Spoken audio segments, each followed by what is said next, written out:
Hello guys, welcome back to my channel and enjoy this fanfic part 1. Now let's start the fanfic.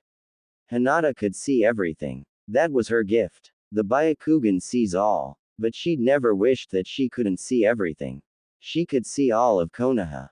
Or what was left of it. Everything recognizable was gone. The Hokage's tower was gone. The academy was gone.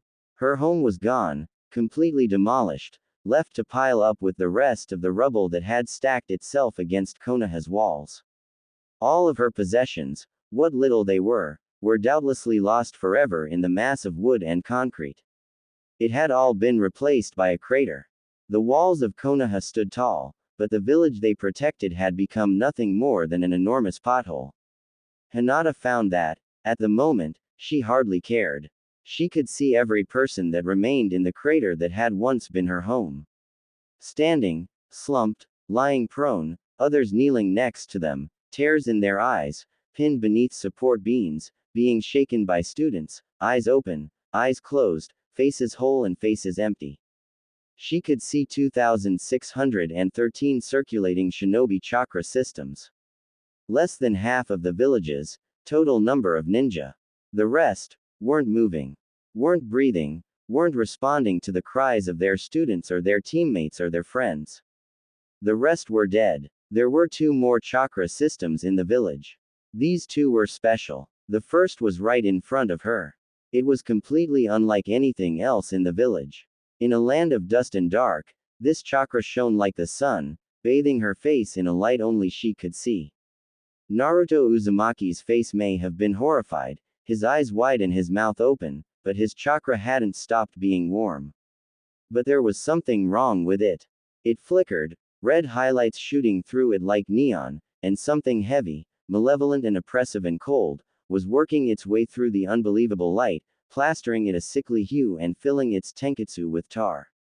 It was chakra, but chakra nothing like Hinata had ever seen.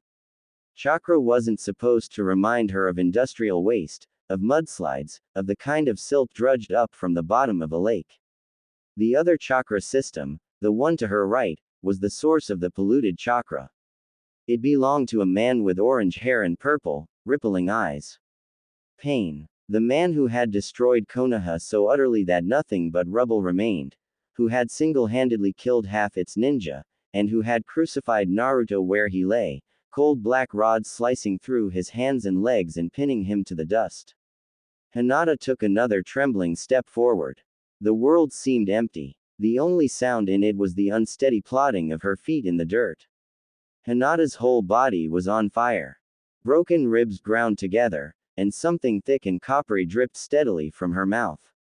There was a cut on her forehead, running blood into her eye, but it didn't obscure her vision. The Byakugan could see right through it. She'd tried to save Naruto. It hadn't gone well. Hinata stayed on her feet. Her injuries didn't matter. The pain in her chest didn't matter. All that mattered were the horrified blue eyes. Naruto's mouth was moving, but words weren't emerging. Pain was just watching the both of them, frowning slightly. He looked almost curious. Hinata, like most ninja, could read lips. She could read the lips of the terrified genin trying to get their academy teacher on his feet. She could read the lips of the female Anbu screaming at her teammate to pull himself out from underneath several tons of concrete and shattered wood, and she could read Naruto's. "Why?" he said, his face screwed up in pain and maybe even fear, and it broke Hinata's heart to see that. "Why are you doing this?" "Hinata, stop. Please stop." She thought she might laugh. As if she could just stop. Instead, she just smiled, falling to her knees in front of him, resting her hands on the rod struck through his hands, pinning him to the ground. The blue eyes grew wider. Naruto closed his mouth. Hinata bent in close. "Naruto," she said quietly, taking great pains not to choke on the blood in her mouth, even as it dribbled from her lips. "Hinata," he whispered back, sounding hollow. The alien chakra in him surged, and Hinata watched his heart jump a beat. "Stop, please, before he hurts you more." Pain continued to watch the both of them. Slowly, one of his hands began to rise, the fingers relaxed. "I can't stop, Naruto," Hinata said, closing her eyes. She could still see everything. She was just so tired. Something fell over her. The turgid chakra. It surrounded her, coating her system, tensing itself in anticipation. And why? The man who had destroyed her home said, his voice cautious and low, would you not? If you continue to fight. The chakra tensed. Hinata felt herself rise into the air slightly, suddenly weighing less. You will die, the man concluded, extending his arm fully. Hinata sighed painfully, and opened her eyes. I can't stop, she whispered, loud enough for both Pain and Naruto to hear. I can't stop, because. And she remembered something her father had told her long ago. You'll fail, he said, his voice as flat as the dojo's floor. Hinata flinched, shuffling her feet. She kept her hands rigid at her sides, but couldn't help the nervous movement of her fingers. They shifted, looking for something to fidget with. Her father continued, slowly pacing on the gleaming wood floor, his long white robe soundlessly sliding along the surface. His face was completely unreadable. His mouth pulled down into a habitual frown, his pale eyes regarding her unblinkingly.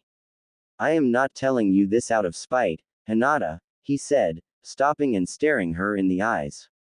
I know, father, Hinata said quietly, unable to maintain the eye contact and dropping her gaze to the spotless floor. He paused, and he felt his stare boring into the top of her head. She squeezed her eyes shut, hoping he would look away. Hoping he would look away from her failing.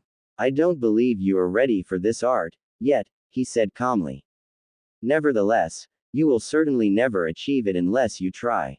He narrowed his eyes. But know this. You will probably fail. Many times, before you get it right. Hinata pursed her lips, trying to keep her shoulders from shaking, trying to keep her voice from trembling. Is the 64 palms really so hard to master? You must have absolute confidence, he said, cutting off her barely audible voice, that your strikes will land. All of them. There must not be a shred of doubt in your mind, not a single misguided worry. If there is, you will fail. Hinata's eyes opened wide. Like Neji. Yes. Hiyashi sounded almost amused. Neji believes that he is a vassal of fate. Even if his talk with Uzumaki has convinced him somewhat otherwise, he still believes that there is a degree of predestination to his actions.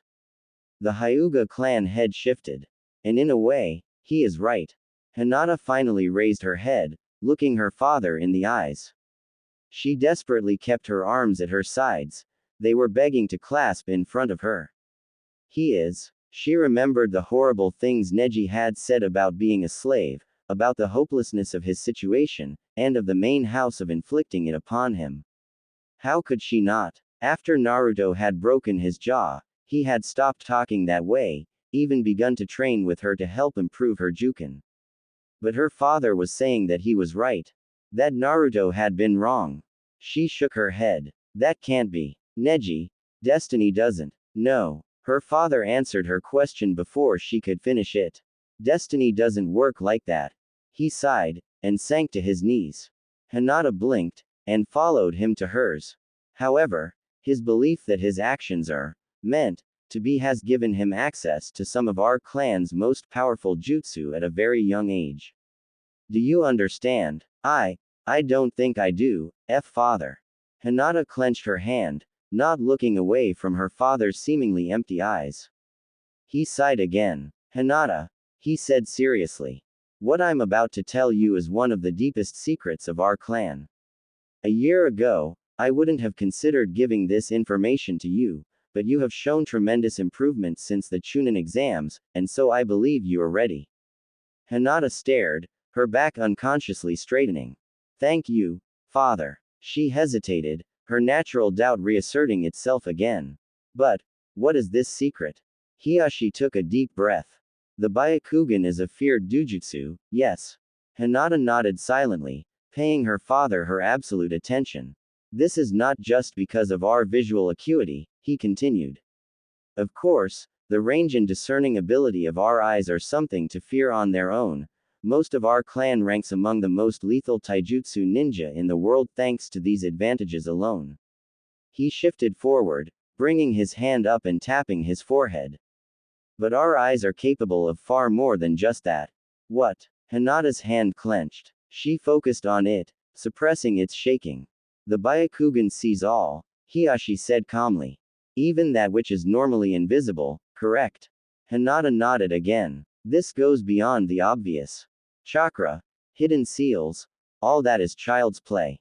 A Hyuga can instinctively grasp such things. Hiashi shifted his legs, crossing them under his body. Hinata mirrored him. Her father brought his hand up to his chin. But there are deeper things.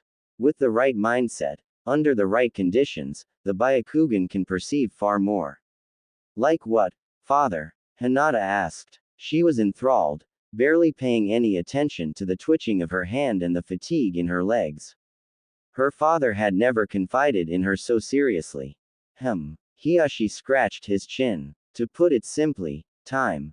Hinata blinked, and then her eyes went wide. She rocked back slightly, her mouth coming open. Tea time, she murmured. Her father nodded stoically. Though I hate to put it so simply, that is the easiest way of stating it. You'll understand yourself when you begin to see more. It can be hard to explain otherwise. Hinata hesitated again, her father watching her carefully. I don't think how can we? I'll get to that in a moment, Hiashi said firmly, and Hinata shut her mouth. Now, this acuity is the root of many of our most potent techniques, used in conjunction with our Juken. Do you remember when Neji used the Hake Rokujian Sho?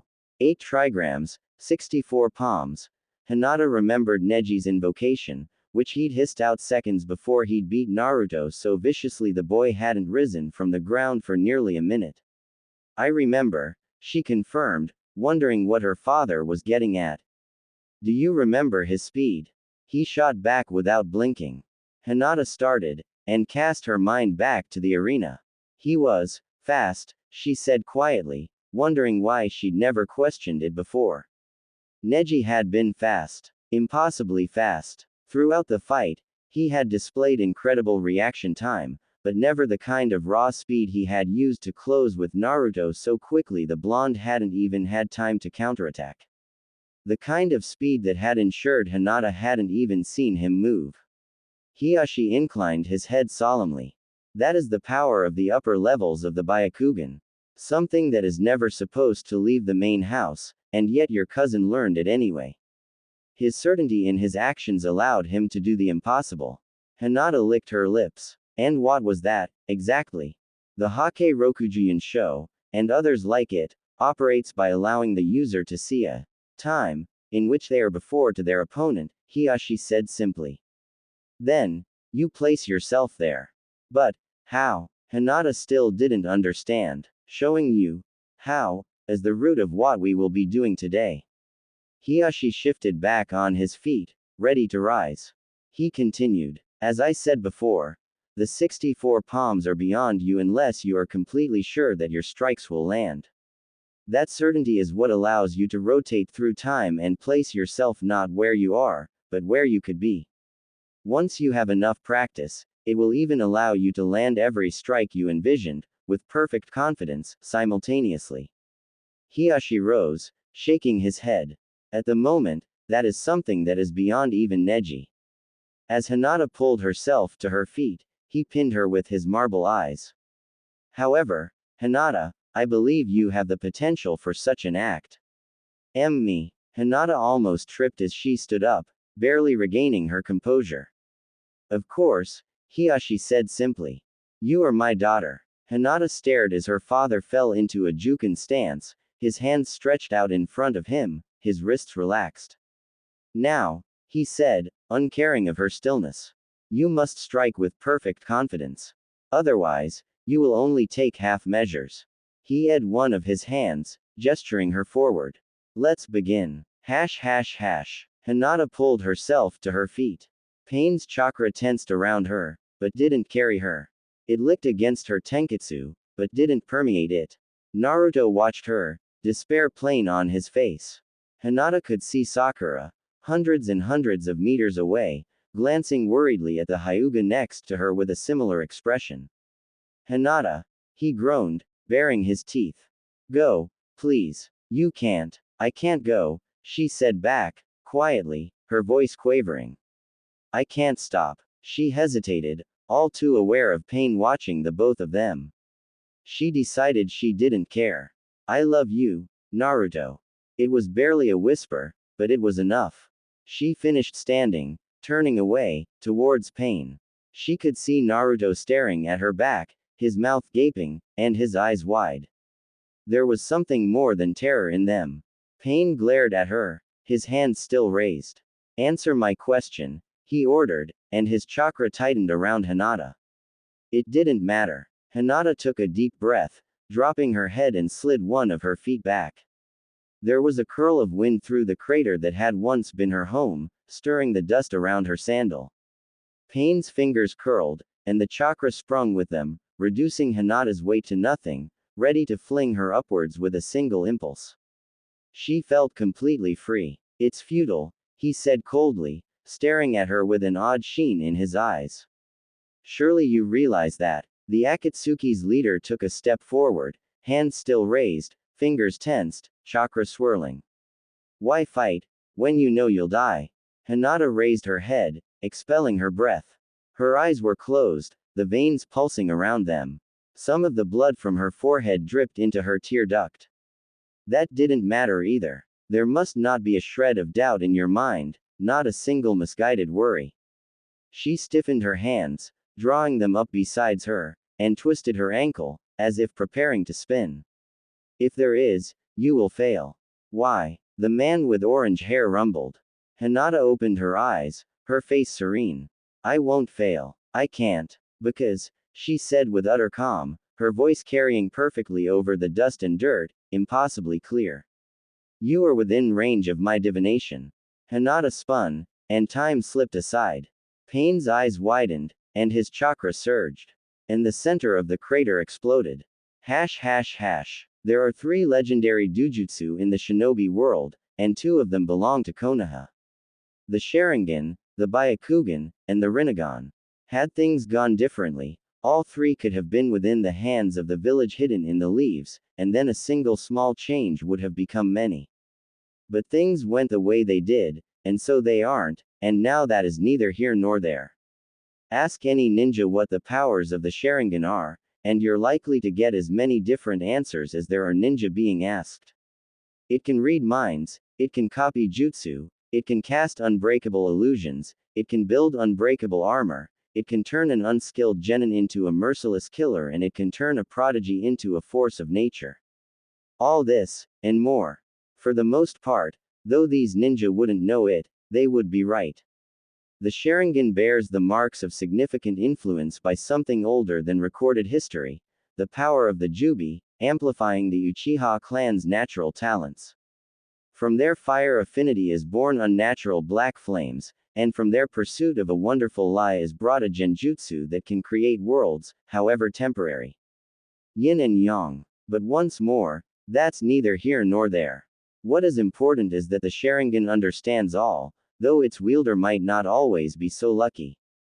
Ask any ninja what the Byakugan is capable of, and you won't receive nearly as much hearsay as you would about the Sharingan. The shinobi of the 5 nations are confident they understand the capabilities of the Hyuga's distinctive pale eyes. Telescopic, all-encompassing vision, capable of perceiving chakra itself, the Byakugan sees everything. This is true. But it's not everything the Byakugan can do. The irony that the Dujutsu thought to be the best understood holds a secret that most would consider puts the others to shame is, of course, lost on everyone but the heads of the clan. The Byakugan can see all. This includes, as Hiyashi would say, time. Time is a misnomer, of course. It's possibility that the Byakugan can see, both in the past and the future. But the effect is essentially the same, and so for ease of classification, it can be called time. What the Hyuga can see, the Hyuga can touch. It's from this bizarre trait of perception that the Hyuga pull their most devastating tricks, the 8 trigrams 64 palms and its variants, which allow a hyuga to spin through probability itself and place themselves precisely where they need to be. But, also as Hiyashi would say, it's not something for the faint of heart. Attempting the Hake Rokujuin Sho sends a hyuga adrift in time for a fraction of infinity, without a clear objective. Being lost becomes a real possibility, just like any other. Thus, the Byakugan sees all. The Rinnegan is the most mysterious of the legendary eyes. They were the sole purview of the Sage of the Six Paths himself, he who created the shinobi world. Nearly everyone who knows of them regards them as a myth, though many of Konoha's ninja now know otherwise. After all, they have nothing but impossible feats to their name, mastering all jutsu, creating the moon, and other such ridiculous things. All true, in reality. But who would believe it? There is only one pair of Rinnegan in existence, and they are much older than the man whose sockets they're placed in. But that's neither here nor there. What does matter is that the Rinnegan knows all. And so, these 3 legendary eyes cover every aspect of reality. The Byakugan sees all, the Sharingan understands all, and the Rinnegan knows all. For example, let us see how these eyes perceived Naruto Uzumaki. The Byakugan saw that Naruto was a failure, but couldn't understand what he would become. The Sharingan understood that Naruto was powerful, but didn't know why. The Rinnegan knew why Naruto was powerful, but couldn't see how he would use it. With this in mind, perhaps it will be easier to understand precisely what happened to Hinata Hyuga as she unclasped herself from time and embraced possibility, at the precise moment pain struck her with all his indomitable strength. Konoha vanished, along with Naruto and pain. The world shortly followed. Hinata found herself nowhere. Drifting through utter darkness. Flying into blinding light. Falling through nothing. She could have been in the depths of space, or within the center of a star. It made no difference. In either case, she had nothing to find her way. Did I fail? Yes, she had. Of course she had. Hinata had always been a pain, staring at her with wide eyes, a snarl on his face. 2 strikes. His hand fell limp. 4 strikes. His left arm followed. 8 strikes. No, she hadn't. She had executed the 64 palms perfectly. It had gone exactly as her father had told her it would. But something had gone wrong. Pain had still hit her. From their brief engagement, she'd thought that he'd been able to control some aspect of gravity. Now, she was beginning to question that. Where am I? Impossible to know. The Byakugan saw all, but that didn't help Hinata one whit here. And yet, adrift. Yes, that's what she was. She was adrift. With the concept solid in her mind, the nowhere shifted. Falling and flying ceased to be. Now, Hinata seemed to be lying on her back in an invisible ocean, staring up into an ever-shifting blankness. Hinata blinked, but it didn't change a thing. It hurt to look at, but she couldn't shut it out, even by closing her eyes. Her Byakugan wouldn't deactivate. I have to get out of here. I'm not supposed to be here. This is wrong. Oh God. What if I don't get out? What if I can't? Hinata stomped down on the thought without mercy, forcing herself not to panic. Naruto still needed her help. If she got herself stuck here, she wouldn't be the only one in trouble. How had this even happened? She'd seen herself in front of pain, seen herself slamming his tenketsu shut, seen him falling to the ground like a puppet with its strings cut, seen herself collapsing a moment after. And then pain had struck her. Sent her flying. Not with gravity, though it had been the same jutsu. That push had been a demand. Get back. Even though she'd no longer been rooted in reality, had already stepped into the, maybe, between possibility and realization, he'd pushed her anyway. And now she was here, drifting through time, Hinata realized, her eyes widening as she took in the nothing around her. With that thought, the absence of everything vanished, replaced by a set of concentric rings, eerily like the Rinnegan, before splitting once more and becoming a spiral. Hinata bent with it, watching herself twist out of shape. With a thought, she put herself back into her own familiar form. Hinata was Hinata, not a spreading set of lilac coils. The spiral shattered at the action, endlessly long fragments of it forming uncountable straight lines, drifting into a lattice of ever-changing colors around her. Hinata looked around, no longer drifting. She stood amidst an impossible, utterly black space, thousands of streams falling around her. Hesitating, she reached out towards the closest one, which gleamed a familiar lavender color. Her fingers brushed it. The whisper of a familiar warm night's air brushed back. Hinata pulled her hand away, staring at the stream in shock. She paused, unable to understand what she'd just felt, and then took a step forward, slowly pushing her whole hand into the gleaming line. She just remained there for a moment, feeling the light breeze against her hand. Then, the stream twisted, pulsing darker lavender for a moment. Oh! Hinata's Byakugan went wide, and she tried to jump back. Tried, because her hand refused to leave the line, which was rapidly deforming into something else entirely. As Hinata struggled, shaking her arm, looking frantically about for something to help he get free, to get leverage on, knowing there was nothing but searching anyway, the line-turned ribbon curled up, looming over her, and then swept down. She snapped her head back to it, her mouth set in a determined line. But that didn't matter. What could she do to something like this? The lavender ribbon fell over her, curling around her, tying her in place, squeezing with the weight of history. Hinata tried spinning, ejecting chakra, flaring her Byakugan. Nothing worked. And so, with a final, desperate cry, the twisted stream covered her completely, and then she was gone. Hash hash hash. She hit something hard a moment later. Ridges. A sloped, tiled roof. Hinata bounced. Her broken ribs ground together, and she whimpered. Everything else, unfortunately, seemed numb. She had trouble moving her limbs. Her chakra was sluggish. After the moment eternity spent in the nothing, figuring out how her arms and legs worked was more challenging than it should have been. Her Byakugan was off. Finally. Hinata was tired of seeing everything.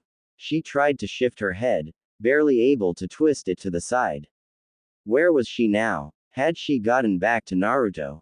And if she had, where was? Hinata froze, finally having shifted her head enough to get a look at something besides tiling. She was staring up into the night sky. Night sky. How long had she been gone? Or, how far had she gone? There wasn't a tiled roof left in Konoha. She must be entirely out of the village. Out of the village, staring up into the night sky, listening to a troop of cicada, unable to bring a coherent thought together in her scattered mind. And slipping. Hinata groaned, slapping a hand out and trying to get a grip on the slick, sloping roof. She failed. Her chakra quivered around her hand, unable to assist her hand and stick it to the roof, and she tumbled off the ledge, yelping in alarm as she did. And then landed a moment later on top of whatever unfortunate soul had been walking by beneath, bringing them down in a flurry of limbs and a shout of alarm. Hinata rolled over, groaning. Sorry, she said by reflex.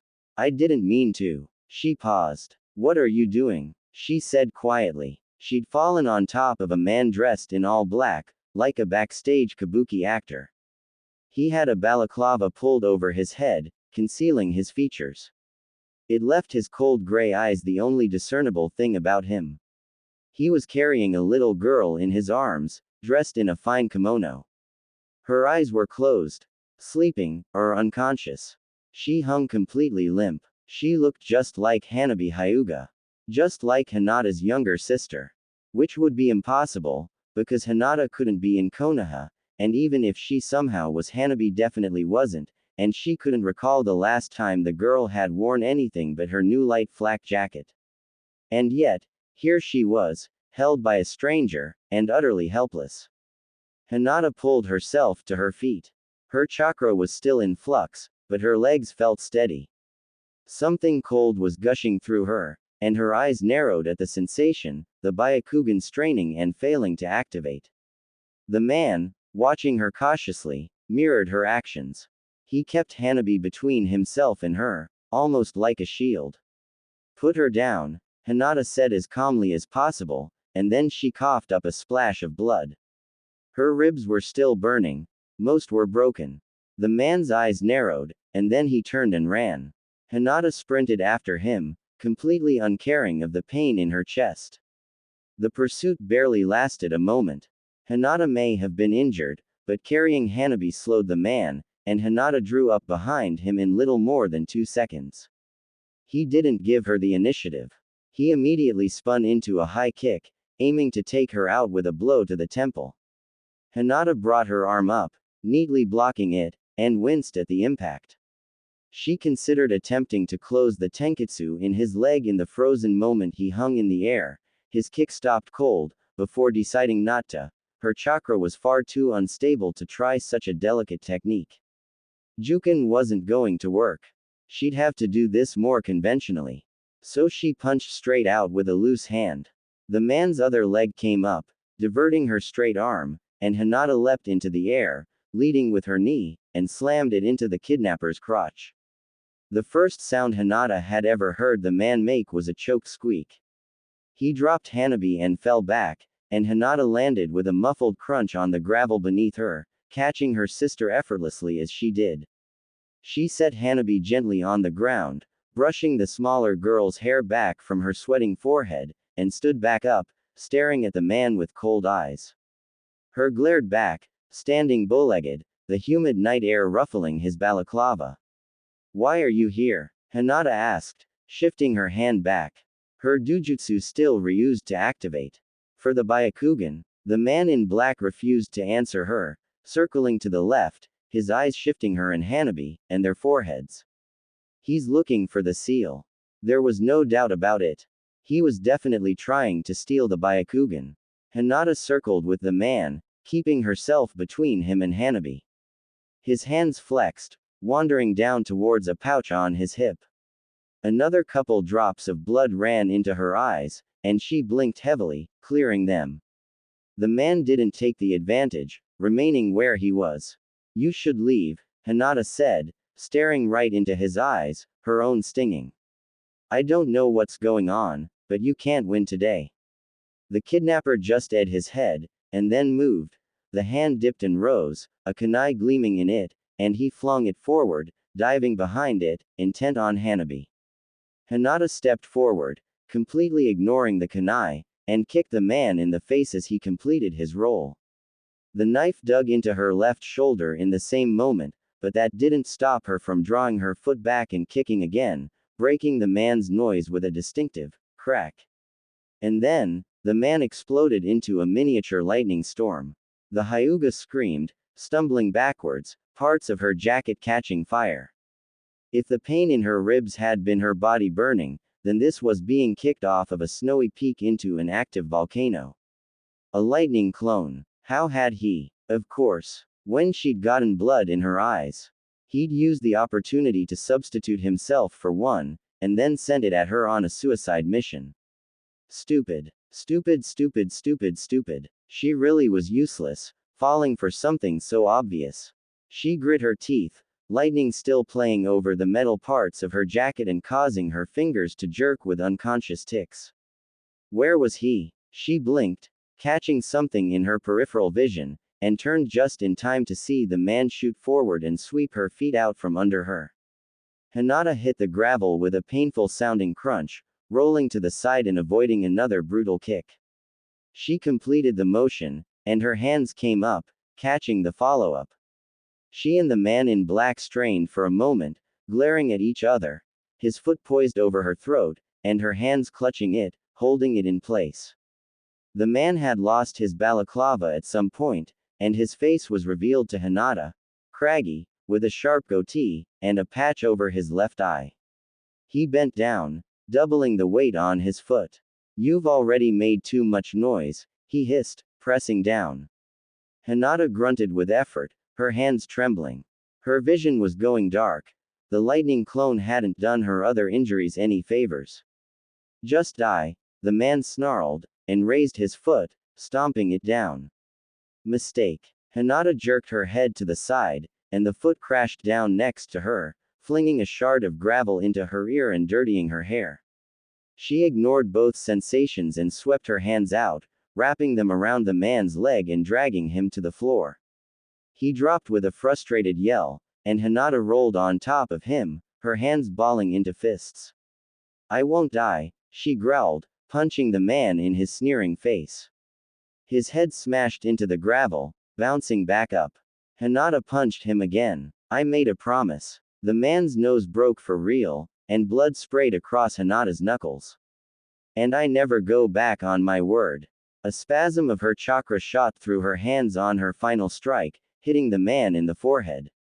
He immediately slumped, unconscious, breathing shallowly through his swelling mouth and shattered nose. Hinata panted, staring down at him, expecting him to rise again.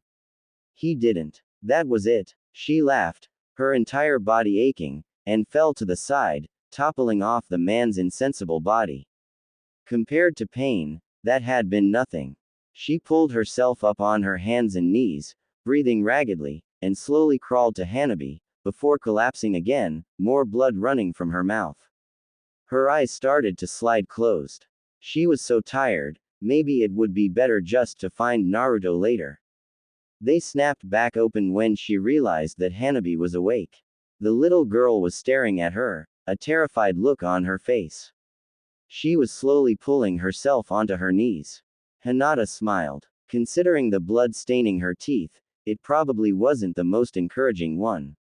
Hanabi, you're okay. She closed her eyes for a moment, exhaustion overcoming her. It's all okay. Who are you? The little girl quavered. Hinata cracked an eye, staring at her. What do you mean? She slurred, her tongue becoming just as numb as the rest of her. Don't you recognize me? The little girl shook her head, and Hinata opened both of her eyes, trying to struggle to her feet. She barely made it to her knee. Hanabi, she said seriously, exhaustion turning her voice into a rasp. It's me, Hinata. The little girl in a kimono just stared at her with wide eyes. But I'm Hinata, she said, her confusion only making her look more adorable. Hinata froze, staring at the girl she'd thought was her little sister. What? She whispered. How odd. The deep, familiar voice pierced the night air like a flare, and Hinata twisted towards it, almost losing her tenuous balance on her knee as she did so. She found Hiashi Hyuga staring at her, an eyebrow Ed, standing with his arms crossed above the unconscious kidnapper, staring her down. I considered stepping in, but seeing as how things have gone, Hiashi shrugged, kicking the man at his side seemingly as an afterthought. So, he said in a curious voice, nothing like the iron-hard one which normally greeted Hinata at home. What did you say your name was, child? Hinata stared at her father, who gazed back at her without an ounce of recognition. Instead of answering, her eyes rolled back up into her head, and she crashed face first to the gravel, completely out cold. Hiashi said, striding forward. He gestured to his daughter, taking her hand after she stumbled over to him. Come, Hinata, he said, leaning down and gently slinging the unconscious woman over his shoulder. I suppose answers will have to wait. Hinata didn't wake quickly. The world slipped back to her, seeping into her consciousness, leaking into the cracks in her brain. Shapes. Vague shapes. A gray mass kneeling to her left, the arch of a ceiling. Colors came soon after, but almost nothing changed. The gray lightened, going dull white. The ceiling was colorless. Hinata, still not truly awake, closed her eyes. Sounds. Sounds were next. Muffled murmurs, from the wall to her left. A slight creak. Someone shifting on a wooden floor, uncaring of any noise they might make. Her own breathing, uneven but deep. Blood, thrumming through her body, pounding in her head. Her fingers were numb. Touch. She was wrapped in something warm, covering her entire body. Her arms were at her sides. The floor beneath her was soft, with something hard beneath it, a mat over lacquered wood. Everything ached. Not hurt. Not the persistent burn or stabbing or pulsing of an actual injury. But her whole body felt bruised and sore, like something had been forced through her veins, like her skin had been stripped off and then sloppily reapplied. She wasn't wearing her jacket. Wondering what had happened to it wandered towards her brain, got waylaid around the nape of her neck, and coiled there, waiting to come up later. Hinata opened her eyes, and blinked. She turned her head, and found an eerily familiar face to her left. It was a little boy. He stared at her with pale, blank eyes, his brow furrowed slightly. There was a strip of bandages tied around it. His cheeks were still puffy with baby fat, but his angular chin had begun to emerge from the mounds they formed in his face. Hinata blinked again. The little boy looked just like Neji Hyuga, if he were many years younger.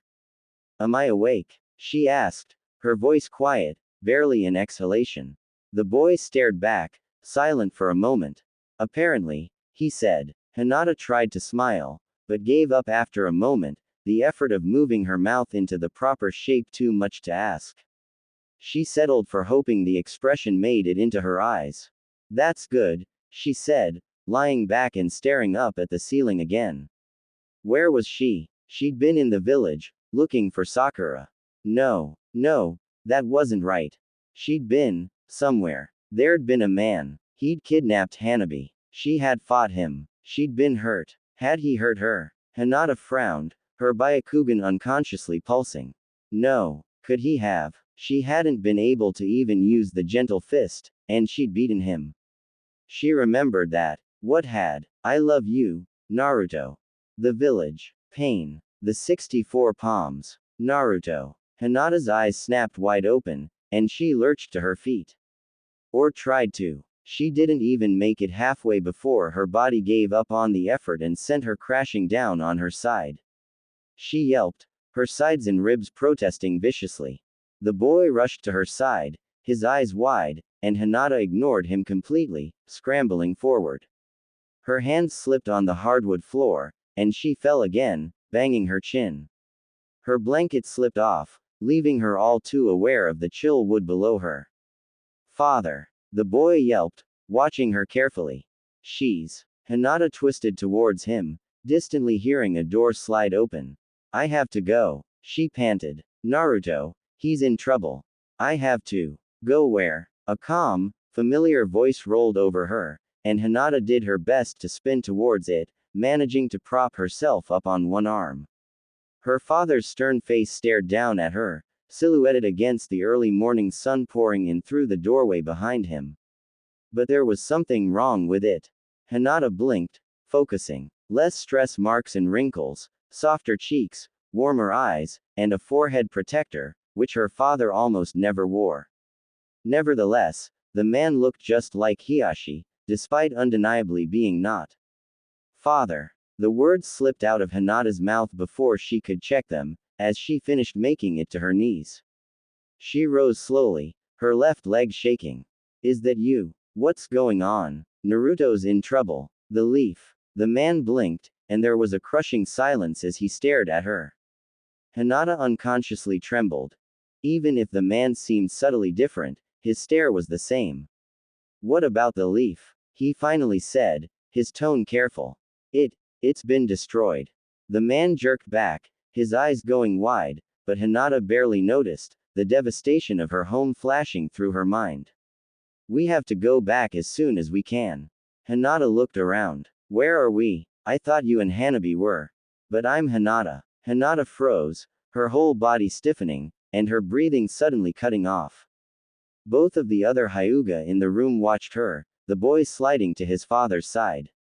She tried to activate her Byakugan, and her eyes burned. Hinata stumbled backwards, clutching at her face. The man who wasn't her father took a cautious step towards her. Hinata grimaced, and brought her hands up into a focusing Kai sign. She hadn't had to use crutches like this for years. The man's pace quickened, and her drew closer. Byakugan, she muttered firmly, and the world spiraled out around her. She ignored the twinge that shot through her skull. She saw Konoha, the Hokage's tower, the academy, the towering walls. The Hyuga grounds sprawling out around her, the crowded apartment blocks, Anbu winging across the rooftops, crowded marketplaces. Children laughing in the streets, adults watching them out of the corner of their eyes, the abandoned Uchiha district. Wasn't abandoned. Hinata stayed like that for what seemed like hours, drinking in her unbroken home. The other two Hyuga stared at her, clearly not understanding her reaction. Eventually, she took a deep, steady breath, and allowed her straining eyes to deactivate the invisible pressure that had been building in her head, leaving them burning. What's going on? She asked, her voice steady. She clenched one of her hands. We're in the village. How is that possible? Who are you? The man watched her, before glancing down at the little boy at his side. The pale boy looked up at him, trying to keep his eye on Hinata at the same time. Neji, he murmured. Go get your uncle, right now. Hinata watched the boy leave with wide eyes. Neji, she whispered. The older man whipped his head towards her. What did you say? That's Neji, Hinata asked him, her head feeling hollow. I don't. She stumbled back a step, sinking to the ground. She shook her head, and looked back at the man. And you're his father. Of course, the man said patiently. Hizashi Hyuga. Hinata shook her head again. That's impossible. You're dead, and the village is gone. Her breathing picked up, edging towards hyperventilation. What's happening? I have to. I don't. It seems, another voice cut in, that you've had an interesting mishap. Both Hinata and Hizashi turned, and found a man who looked completely identical to Hizashi standing in the doorway, the little boy who couldn't possibly be Neji besides him. Hinata stared without comprehension. That was, without a doubt, her father. Just to be sure, Hiyashi Hyuga, she said, her voice trembling. Her father nodded, and Hinata just continued to stare, unable to understand what she could be seeing. And what is your name? He asked, his mouth set in a characteristic line. Hinata, she whispered. Hinata Hyuga. Hiyashi crossed his arms. As I thought. He glanced at his brother, and then meaningfully at Neji. Hizashi bowed slightly, and went to his son's side, taking his hand and leading him out the door. Hiyashi stared at her over his crossed arms. Get up, he said softly, and Hinata scrambled to her feet. We've got a lot to talk about. What's going on? Hinata asked for the third time. I don't understand what's. You've traveled through time, Hiyashi said bluntly. The words snapped Hinata out of her shock, and for a moment, she just stared at her father. 1,000 questions ran through her mind, and her legs started jittering again. But eventually, what emerged from her mouth was a lonesome, timid, what? Hiyashi uncrossed his arms, striding towards her. His Byakugan pulsed into existence, the veins pushing the skin of his temple up. You have done something that has only been accomplished once before in the entire history of this clan, he said, his bluntness not fading. Then, he hesitated. And, you're my daughter, aren't you? It wasn't really a question, but Hinata nodded anyway. Her father chuckled, lowering his head. Remarkable, he muttered, before regaining his composure. He continued walking towards her. But something is strange about this. What? Hinata didn't understand the look in her father's eyes. He bent in, the near invisible pupil of his Byakugan tightening, and stared intently into her eyes. Hinata almost activated her dujutsu by reflex. She'd never seen her father look at anything like that. Your eyes are barely damaged. They'll certainly heal, though not quickly, he said, his voice equal parts confused and curious. He leaned back. Tell me, how did you do this? And why? Why? Hinata asked. It wasn't on purpose. I tried to use the 64 palms. Hiyashi ed an eyebrow. And you ended up back here? No, I was fighting someone. He hit me with his jutsu in the middle of the technique. Her father's eyes grew indefinably sharper. Your opponent struck you as you executed the 64 palms. Hinata blinked at his tone. No, during. I was already loose, is what you called it. Hiyashi frowned. That's impossible. How could they have known when to strike, then? He wasn't an ordinary shinobi, Hinata said. He had these eyes, they were purple, with rings around the pupil. I'd never seen anything like them. Hiyashi in a breath. Rinnegan. I don't know, Hinata admitted. But he destroyed the hidden leaf with a single jutsu. Her leg wouldn't stop jittering, and she clamped a hand down on it, trying to stop the nervous motion. There were a lot of casualties. If it weren't for Lady Tsunade, I doubt anyone would have survived. Tsunade, Hiashi muttered. Wait. No. He shook his head. The motion looked the same as Hinata's. When? How old are you, Hinata? 17. Hiashi smiled dimly. Grown up so fast, and I haven't even seen it yet. He frowned. 14 years. That's all the village has left. He stared off into the distance, and for a moment, Hinata was left alone with her thoughts. She stared at her blurred reflection in the hardwood, the glow of an overhead lamp obliterating her face's features. Despite being alone with them, Hinata didn't have many thoughts. Instead, there was just one repeating itself over and over in her head. Time travel. It made sense, in a way she never thought she'd have to rationalize. The Byakugan could see time, and what the Byakugan could see, the Hyuga could touch. That was how the 64 palms worked. But the trigram techniques just unstuck the user in time, allowing them to place themselves in a place they could be, instead of where they were. Moving through time, let alone backwards through it 14 years, made no sense. Unless, get back. Pain's jutsu. The push. What had he called it? Shinra Tensai. Heavenly push. Or almighty. She'd never seen Pain write down the jutsu's name, and it could be either. The semantics didn't matter. Whatever the Shinra Tensai had done, it had pushed her while she was still in the untethered state between could and were. And now, she was 14 years back in the past. What had happened to the present? To Naruto, and the village hidden in the leaves? Were they just gone, unmade by her presence here? Or were they still there, waiting in the future, moving on without her? Was Naruto already dead? No. Even if the future were still moving forward, it would take 3 days for him to have the Kyuubi taken from him. Probably more, if what Sakura had told her about Gaara stayed true. Did it even matter, though? Now that she was back, Hinata's eyes went wide, and Hiashi glanced at her.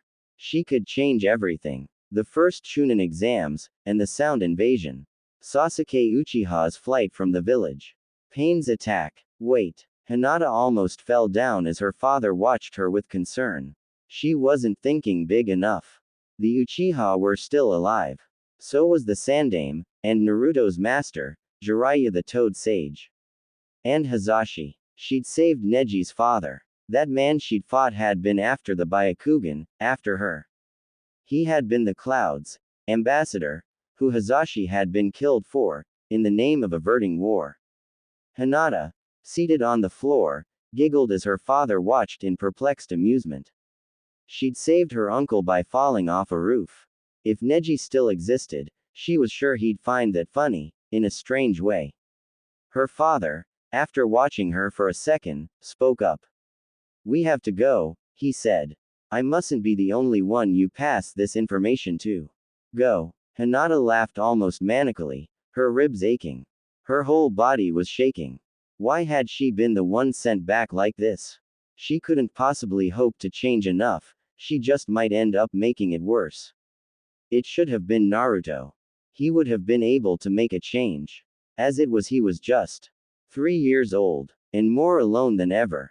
Go where? She asked her father, picking herself up off the floor. He gave her an odd look, which she ignored. It didn't matter if she couldn't hope to change enough. She had to try. Giving up now would be failing everyone Pain had killed. No, not just them. Anyone who'd ever died to anything Hinata knew about. There was no excuse. She could save them all. And Naruto, in the bargain. Hiashi eventually gave up on trying to figure out what his daughter was saying, and shrugged, turning back towards the door he'd entered through. He strode forward, his pace urgent, and Hinata hurried after him, ignoring the constant soreness that every step made worse. To the Hokage, of course. Remarkable. Truly remarkable. The man leaned back, toying with his pipe. Sunlight from the window behind him gave his many wrinkles a warm cast, while also covering the upper half of his face in an impenetrable shadow. And yet, rather alarming. Hinata shifted in her seat, her hands clasped in her lap. Her father was standing behind her, his arms crossed. He was staring out the window, a severe expression on his face. So, one more time. This, Akatsuki. The old man rolled the name off his tongue, languidly drawing his pipe away from his mouth. They will be after Naruto, will they? Hinata nodded. Yes. They did terrible damage to the village. So I've heard. Hiruzen Sarutobi breathed, leaning forward and setting his pipe down on his desk. 14 years, yes, 14 years, Hinata confirmed. But of course, I wasn't there to see it, the Sandaime chuckled grimly. To think that I'd be killed by Orochimaru, he leaned back into his chair, leaving his pipe behind, and sighed. Well, it was to be expected, I suppose. It would hardly do for my greatest failure to go unpunished. You shouldn't say things like that, Sandaime-sama, Hiashi spoke up. How could you have known that he would go to such lengths? Slaying the Cage. Orochimaru hates the leaf like he does nothing else, Sarutobi said, looking over Hinata's shoulder. Those are exactly the kind of lengths I would expect him to go to, if it could secure the village's destruction. He dropped his gaze to Hinata's. However, you mentioned the Godime Cage, didn't you? Soon as Jinchuriki. At Hinata's confirmation, Sarutobi laughed. Incredible. So young, and the carrier of a beast as well. He leaned back. And the Uchiha, there are certainly interesting, and terrible, things in your future, Hinata. About that, Hokage-sama, Hiashi said, stepping forward and laying a hand on Hinata's shoulder. She winced, a spike of soreness shooting down through her arm. It didn't hurt nearly as much as it should have, but it certainly wasn't comfortable. Should we perhaps, Hiashi continued, address that problem as soon as we can? I can have men watching the air, if you wish. With the Byakugan, leave that to me, Sarutobi said abruptly. I will handle Itachi Uchiha personally. For now, don't trouble yourself with the affairs of other clans. Hiashi nodded politely, and the office lapsed into silence. The Sandaime stared at Hinata's father's hand for a moment. Hiashi, he said slowly. Answer me something, will you? Your daughter has certainly addressed enough questions for now, wouldn't you agree? Of course, Hokage-sama, Hiashi said formally, and the Sandaime raised one of his wrinkled hands. Enough of that, he chuckled good-naturedly. On a day like today, Hiruzen will do. Hinata's father hesitated, before inclining his head slightly. Very well, Hiruzen, he slowly said. Good, the Hokage smiled. Then, his face turned to ice, the warmth fading from his eyes, and he slowly rose from his chair, hands splayed against his desk. The wood groaned, and Hiashi's eyes widened slightly. Hinata watched in confusion, and not a little trepidation. The Hokage didn't look like the kindly grandfather he'd seemed when she'd seen him all those years. Now, he was the professor. Hiashi, the Hokage said, his voice bleeding authority. Hinata unconsciously straightened her back, bringing her hands away from her lap. Her father let go of her shoulder. Why did you bring her here like this? I'm sorry, Sandai, Hiruzen. Hiashi said. He didn't sound frightened, just wary. She's obviously in pain, Sarutobi said, gesturing at Hinata. How did he know? She tightened one of her hands, ignoring the numbness in her fingers. I'm really not, Hinata murmured. This is more important anyway. The Hokage glanced at her, and she froze. Not in pain? He asked, striding around his desk and coming to a stop in front of her. He knelt down, and took one of her hands in his own. It was warmer than Hinata would have guessed. Hinata, he said kindly.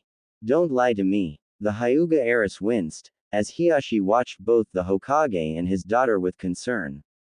Your injuries aren't even close to healed, the Hokage continued. I see it in the way you sit, the placement of your hands, how you moved when your father put his hand on your shoulder. It is obvious. She really had been stupid, Hinata thought to herself, if she'd thought that she could have hidden something from the third Hokage. So, the old man raised his head to Hiashi. My question is, again, Why did you bring her here like this, Hiyashi? Could she not have visited the hospital first? Something masquerading as a smile crept onto the Sandame's lips. We've got years, after all. Once more, her father hesitated. Hokage saw. Hiruzen, the Hokage carelessly corrected, maintaining his hold on Hinata's hand. Hiruzen, Hiyashi conceded. This, I have my reasons. I would prefer to discuss them with my daughter, alone. Oh, the Hokage asked, releasing Hinata's hand and standing up. He barely came up to Hiyashi's chin. Clan secrets, Of a sorts, Hiyashi admitted. If you would allow us to leave for a moment, I can. No need, the Hokage snorted. He turned away, reaching down towards his desk and seizing his pipe and distinctive white hat. I was in need of a walk anyway. But, Hokage-sama, Hiyashi said, shocked. We can't kick you out of your own office. Hinata spoke up. The Hokage just laughed. Trust me, it's not as special as you think.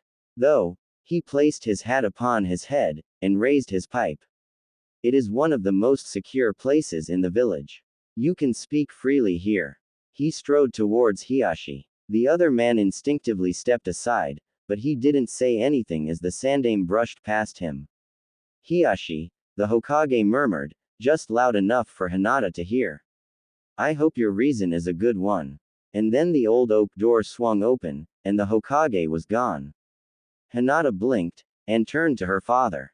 He stared back at her, incredulity and not a little guilt in his eyes. Did we just steal the Hokage's office? She asked quietly. Her father's eyes shifted a little, towards something warmer.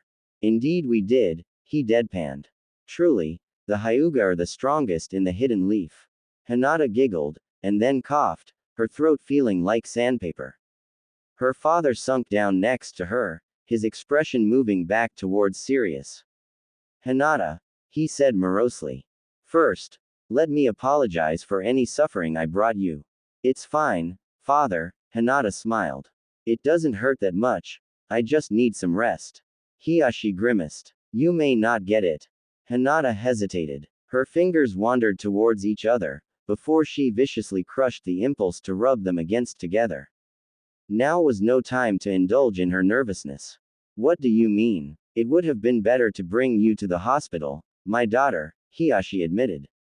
Our medics did what they could, but the Hokage was right. You're not quite healed yet. However, time was of essence. Something cold stole over Hinata's heart.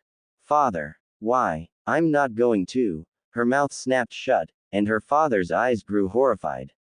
No, no, he said again, more calmly. You are not going to die. Nothing like that. You are fine. Hinata's relief was palpable. Then why? I don't know how much longer you'll be here, Hinata, her father admitted, grimacing once more. Be here. Hinata stared at him, something heavy swelling in her gut. You mean, in this time, her father confirmed. I don't. Hinata shook her head. I don't understand. You're saying I'm going to be sent back to the present, the future, where you came from. Your present, her father said. Hopefully, with the changes you set in motion all around you. How do you?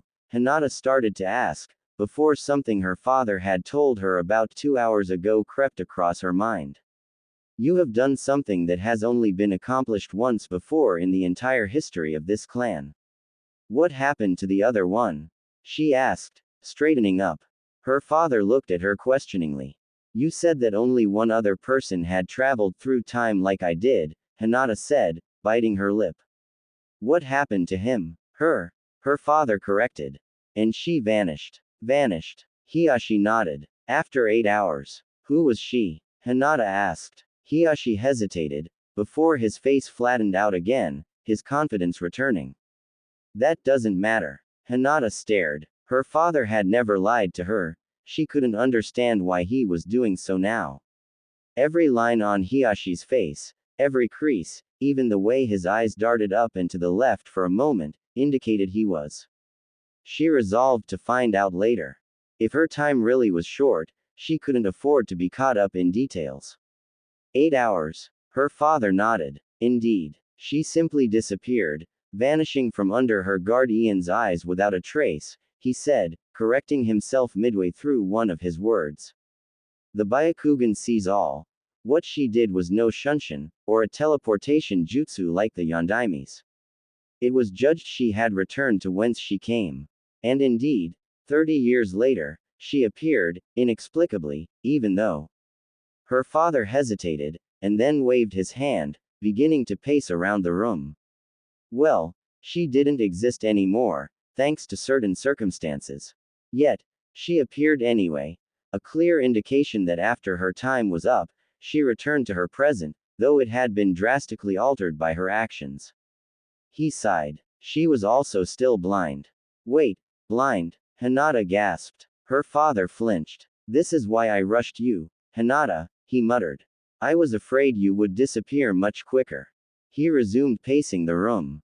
It's no exact science, but for a long time the Hyuga have attempted to replicate your predecessor's feat.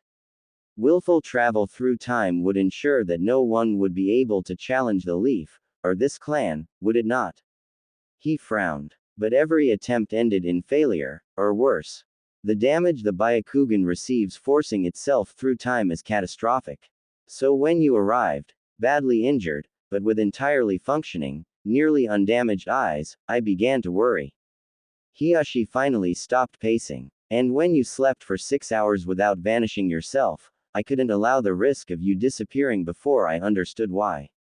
Why you were here, and what had done such damage to you. He looked out the Hokage's window, out onto the village. I had several clan medics do their best to heal you as you slept, but as you no doubt feel, it was by no means comprehensive.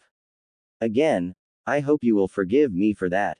Of course, father. As always, Hinata managed to be demure, even as another ache set her ribs on a dull sort of fire. But, if I've been here for 6 hours already. 7, her father corrected her. 7, yes, Hinata said. If I've been here 7 hours, and I haven't gone back to my present. Could I vanish at any moment? Hiyashi stared at her for a moment. I don't know, he finally said. Hinata looked down. She'd been afraid of that. Her father kept speaking, even though she was no longer making eye contact with him. I suspect it was the method of your travel, he said. You were assisted. He chuckled grimly. I suppose that's the best word for it. The leader of Akatsuki, Pawn, the man who possesses the Rinnegan. He attacked you as you used the 64 palms, struck you, somehow, as you moved through time. I believe he gave you a push, so to speak. Almighty push, Hinata said distantly. She raised her head, meeting her father's eyes. That's what he called it. He smirked. An appropriate name, then. I was lost, Hinata continued. Her father's smirk slowly faded, replaced by undeniable curiosity. Lost somewhere, I don't even know how to describe it. Endless. I was falling through it, or floating. She smiled faintly. It was very confusing. But, I think I understand what happened. She stood up, her left leg minutely shaking. The Hyuga robe her father had given her trailed softly against the wooden floor. I was pushed into the past. I didn't travel myself, she said quietly. That's why my eyes weren't damaged. That's why I haven't been pulled back yet. She mulled the idea for a moment, before nodding. Then, she looked back to her father. How long will I be here? Hiyashi watched her for a moment, his eyes narrow. It's impossible to say, he admitted. You are an anomaly. There's no way to know how long you will remain here, or even if you will travel back at all. It's entirely possible you could vanish at any moment. Hinata leaned back, looking around as her father watched her with something between concern and wariness. Outside, the sun rose higher as noon approached. There was barely a shadow remaining in the Hokage's office. Her brow furrowed. She didn't know what to feel. There was disappointment. Undeniable, gnawing at the bottom of her stomach and rendering the greater part of her hollow. Fragile. She had done something incredible, something that only one other had done in the history of the clan. She had traveled through time. She'd met a dead man. She'd met herself. It was the most remarkable thing that had ever happened to her. And now, It was already going to be drawing to a close. If her father was right, her time in the past was limited. Very limited. But, below the disappointment that she would be leaving before the novelty had faded, Hinata felt something deeper. Relief. Relief that she wouldn't be trapped in the past. Relief that she wouldn't have to be the one to go about securing the present, making it a better place than it was. Relief that people more capable than her would be in charge of it, and that she would be able to return to a changed future, one where the Akatsuki had never demolished Konoha and brutalized Naruto. Relief that she wouldn't have to grow up around her friends, watching them from a distance, unable to reconnect with them. And, an undercurrent below the undercurrent, a twisting toxin that had defined most of Hinata's life, one that pulled itself to the surface now. Fear. Fear that she would return to a future that wasn't hers. Fear that she wouldn't understand what had happened around her. Fear she would be left behind. Don't be selfish. It almost sounded like Neji. Neji, who now had a father because of her. It's only a possibility. You can't give up the Leafs' future just because you're afraid. She knew that. But the fear didn't disappear. It only grew deeper, freezing her gut. Hinata stared out the window. Out at the village. She had an idea. Perhaps, this one time, she would be selfish. Her father's eyes narrowed as she stood up, her left leg slightly shaking. Are you leaving? He asked. She looked to him. The familiar frown had reasserted itself. If I really am here only temporarily, Hinata said quietly, her voice uncertain, if I really might leave without warning. She took a deep breath. There's something I have to do. Hiyashi didn't hesitate. He just nodded. I can't let you out of my sight, you know, he said with a hint of regret. The Hokage. I know, father. Hinata smiled. But I'd have to go rather far for that to happen, wouldn't I? Hiyashi paused for a moment, and then a grin, a craggy mirror of Hinata's, crept across his face. He stepped aside. Good luck, my daughter. Hinata nodded and then, without a backwards glance, strode past him and out of the office. She couldn't see him, but Hiyashi watched her go with a hint of bemusement. And a cloying pride. The adults wore wary looks, but the children didn't care. Hinata marveled at that. She'd never seen it like this. They must have been too young to understand. They didn't see the suspicious looks and pursed lips. They just saw a blonde boy their age wearing a wide smile, and decided it would be perfectly acceptable to play with him. The older kids, however, weren't the same. There was a clear demarcation between any of the children over the age of 5 and those under. But it wasn't one the adults had enforced. It was just the natural consequence of the orphans' preference. Those that had been there longer considered themselves above the rest. It was only natural. Though that didn't make it right. Shifting slightly on her bench, Hinata leaned back, laying her head on the backrest and staring up into Konoha's cloudless blue sky. The street around her was mildly busy. Civilians, some on business and some not, rushed and ambled respectively, filling the village with pleasant chatter. There was a shinobi or two among their numbers, but they were unobtrusive, and usually given a respectful distance. One of them, a young chunin with unusually spiky hair and a temporary medical eye patch, glanced at Hinata as he slid by, his feet not making a noise on the paved street. Her Byakugan made it clear, but she didn't look up at him. Instead, she just closed her eyes, though it did nothing to impede her vision, and after a minute the man picked up his pace again, vanishing back into the crowd. Hinata sighed. She didn't want more questions. Not that they would matter, in all probability. Her gaze wandered back to the building across the street, and the Hyuga bit her lip. Coming here had been a mistake. It only served as reminder of what she might lose.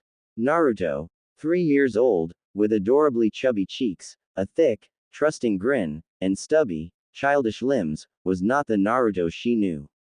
Not yet. And maybe not ever. She simply couldn't know. But that wasn't necessarily bad. Naruto's battle against his loneliness may have inspired her, but that didn't mean it had been a good thing. If she could change something, with what time she had left, plant the seeds of something to be different. Hinata opened her eyes, and her head came back up. The Byakugan deactivated. Slowly, she pulled herself off the bench, ignoring the ache in her legs. A man nearby looked at her for a moment as one of her legs twitched, but she took a deep breath, straightening up, and after another second he moved on with an invisible shrug. She took a step forward, and then another.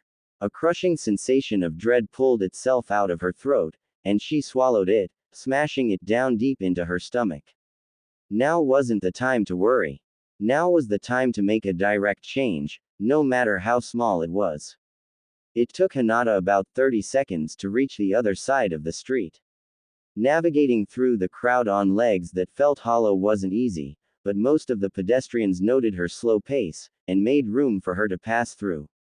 She paused in front of the entrance, doubt worming its way up through her body again, filling her hollow legs with lead. Then she blinked, shattering the deadlock, and opened the door. Hello. There was someone there to help her immediately. A young woman, just a little bit older than her, with dark eyes and a warm face. The caretaker stopped when she saw Hinata's eyes. Her tone dropped, becoming more formal, but not losing its natural cheerfulness. Oh, Hyuga-sama, what can I do for you today? Hinata smiled, and the girl smiled back, her worries at one of the main ninja families visiting the rather tiny orphanage slipping away. I'd like to speak to one of the children, she said patiently, clasping her hands in front of her. The girl's smile didn't fade, but her eyes gained a questionable aspect. Oh, that's somewhat unusual. She looked Hinata over for a moment. You're a little young for adoption, aren't you? Hinata's face burned red, and the girl backed off as quickly as was humanly possible. But, I suppose you're more than old enough to. It's not that, Hinata muttered, and the woman shut up. I just want to talk to one of them. Just talk? The caretaker asked, before shrugging. I guess, if you want to, there's nothing against it. Did you have a child in mind or? Yes, Hinata said clearly. Naruto Uzumaki. At that, the young woman's warm face froze over. Why? She asked carefully. I have something to tell him. The caretaker blinked. You have something to say to him. If the girl's face had frozen, then Hinata's made hers look like a desert by comparison. The caretaker took a step back as the Byakugan flashed at her. Hinata's mouth drew into a severe line, and she took a half-step hobble into the girl's personal space. Yes, she said coldly. Ah, the girl croaked, going pale. All right then, if you'll just follow me, I can find my own way, Hinata flatly stated, and then she swept past the sweating caretaker, leaving her alone in the entrance hall. Hinata didn't have much time, she had to make the most of it. As she slowly half-limped her way down the hall, she wondered just how much time that really was. What's wrong with your eyes, lady? He stared up at her, his own bright blue eyes wide. A small plush toad sat on the floor in front of his crossed legs. Hinata stared back. He was so small. My eyes. She echoed back, unable to think of anything else to say. She knew why she'd come here, but now that reason seemed petty and pointless in the face of the reality before her. Yeah, he peered into them. They're all white. Are you okay? I'm fine, Naruto, she said, her voice distant. They're supposed to look like that. It's a keke genke. Keka jenk? Naruto asked, tilting his head. What's that? It's kind of like, I was born with them, Hinata settled for. I can still see. She let out a small smile. In fact, I bet I can see better than you. Woo. Naruto scrambled to his feet, glaring up at her. No way. I can see better than anyone. Hinata frowned. Really? Naruto insisted emphatically, nodding his head. Okay. Hinata said, her smile spreading. What's on the other side of that wall? She pointed to her left, at a rather plain wooden wall. There was a tapestry hung across it, depicting a man with thick red armor and bushy, midnight black hair. Hinata didn't recognize him. Naruto squinted. It's a picture of a super cool ninja. He declared, grinning widely. He looked sure that he'd won. And behind the wall, Hinata asked him. He turned to her, his face twisting into an adorable frown. How would I know? People can't see through walls. Hinata activated her Byakugan, the veins spiraling out. She half expected Naruto to stumble backwards, but instead he just stood stock still, staring at her. His mouth fell half open. She turned to the wall, pretending to focus, her forehead scrunching up. There's a desk on the other side, she said calmly, as Naruto continued staring. There's a woman sitting at it, with long black hair, and an orange dress. That's Nanako-sensei, Naruto said enthusiastically. She teaches us how to write and stuff. Then, his eyes swelled in an almost comical realization. Hey wait, how can you see her? Hinata tapped her temple knowingly, and Naruto made an exaggerated, oh, sound. They were both silent for a moment. Hinata's eyes brought the street outside into clear focus. She frowned. That couldn't be. Hey, lady. Her attention fell back to Naruto, who was sitting down again. He was toying with his frog, pulling errantly on one of its legs. Yes, Naruto, Hinata asked quietly, sitting down next to him. The veins withdrew, her Byakugan deactivating. Who are you? He asked. People don't usually come visit me, except for Gigi, but you're not all wrinkly like him. Did I do something wrong? Hinata stared at him, frowning slightly. What was she supposed to say to that? Oh, Naruto, I'm one of your friends from the future. The last I saw of you, you were flat on the ground with holes in your hands and legs, telling me not to get myself killed. Don't worry, you'll become a strong ninja just in time for someone even stronger to come along and beat you. You also inspired me to become a shinobi as strong as you. You will be brave, and kind, and never, ever give up, even the face of someone you can't possibly defeat. She blinked. You didn't do anything wrong. Hinata had never sounded more sure of anything in her life. I came to check on you. Huh. Naruto blinked back. Check on me. Yes. Hinata took an unsteady breath, ignoring the throbbing in her shoulder. You are very precious to me. I wanted to make sure you were alright. Naruto just stared at her. It was entirely possible he had no idea what she was talking about. Precious, he said, his mouth twisting around the word. Yes, Naruto. Hinata's frown disappeared, transforming back into a gentle smile. Someone I knew made a vow, once, that he would protect people who were precious to him, no matter what. I decided to do the same. There was no way I couldn't check on you. I want you to know that no matter what happens, there's going to be someone looking out for you. There was another pause as the little blonde boy absorbed her words. He nodded meaningfully, closing his eyes, trying to make it look as if he understood them perfectly. Are you going to take me away? Naruto asked innocently. Hinata blinked again. I see some of the other kids leave, Naruto said quietly. Bigger people come and take them away. Are you here to do that to me?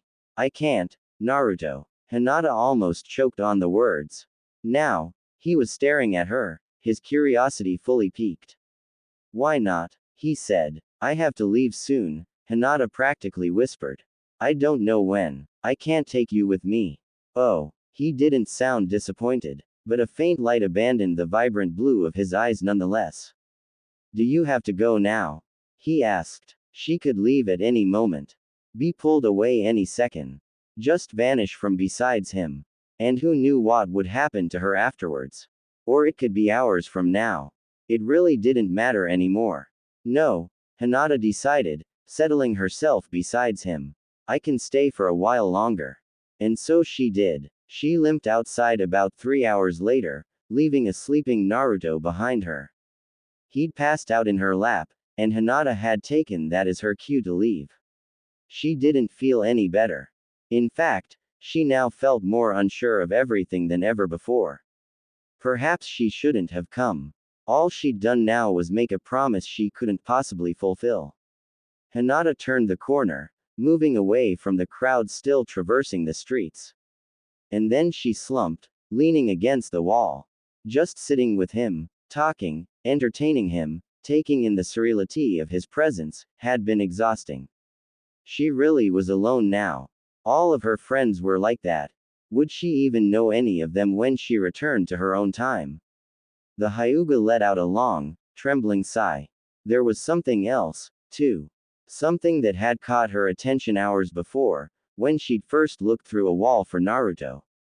She activated her Byakugan, ignoring the twinge in her chakra system. And she saw him, a story above her, and 2 streets away.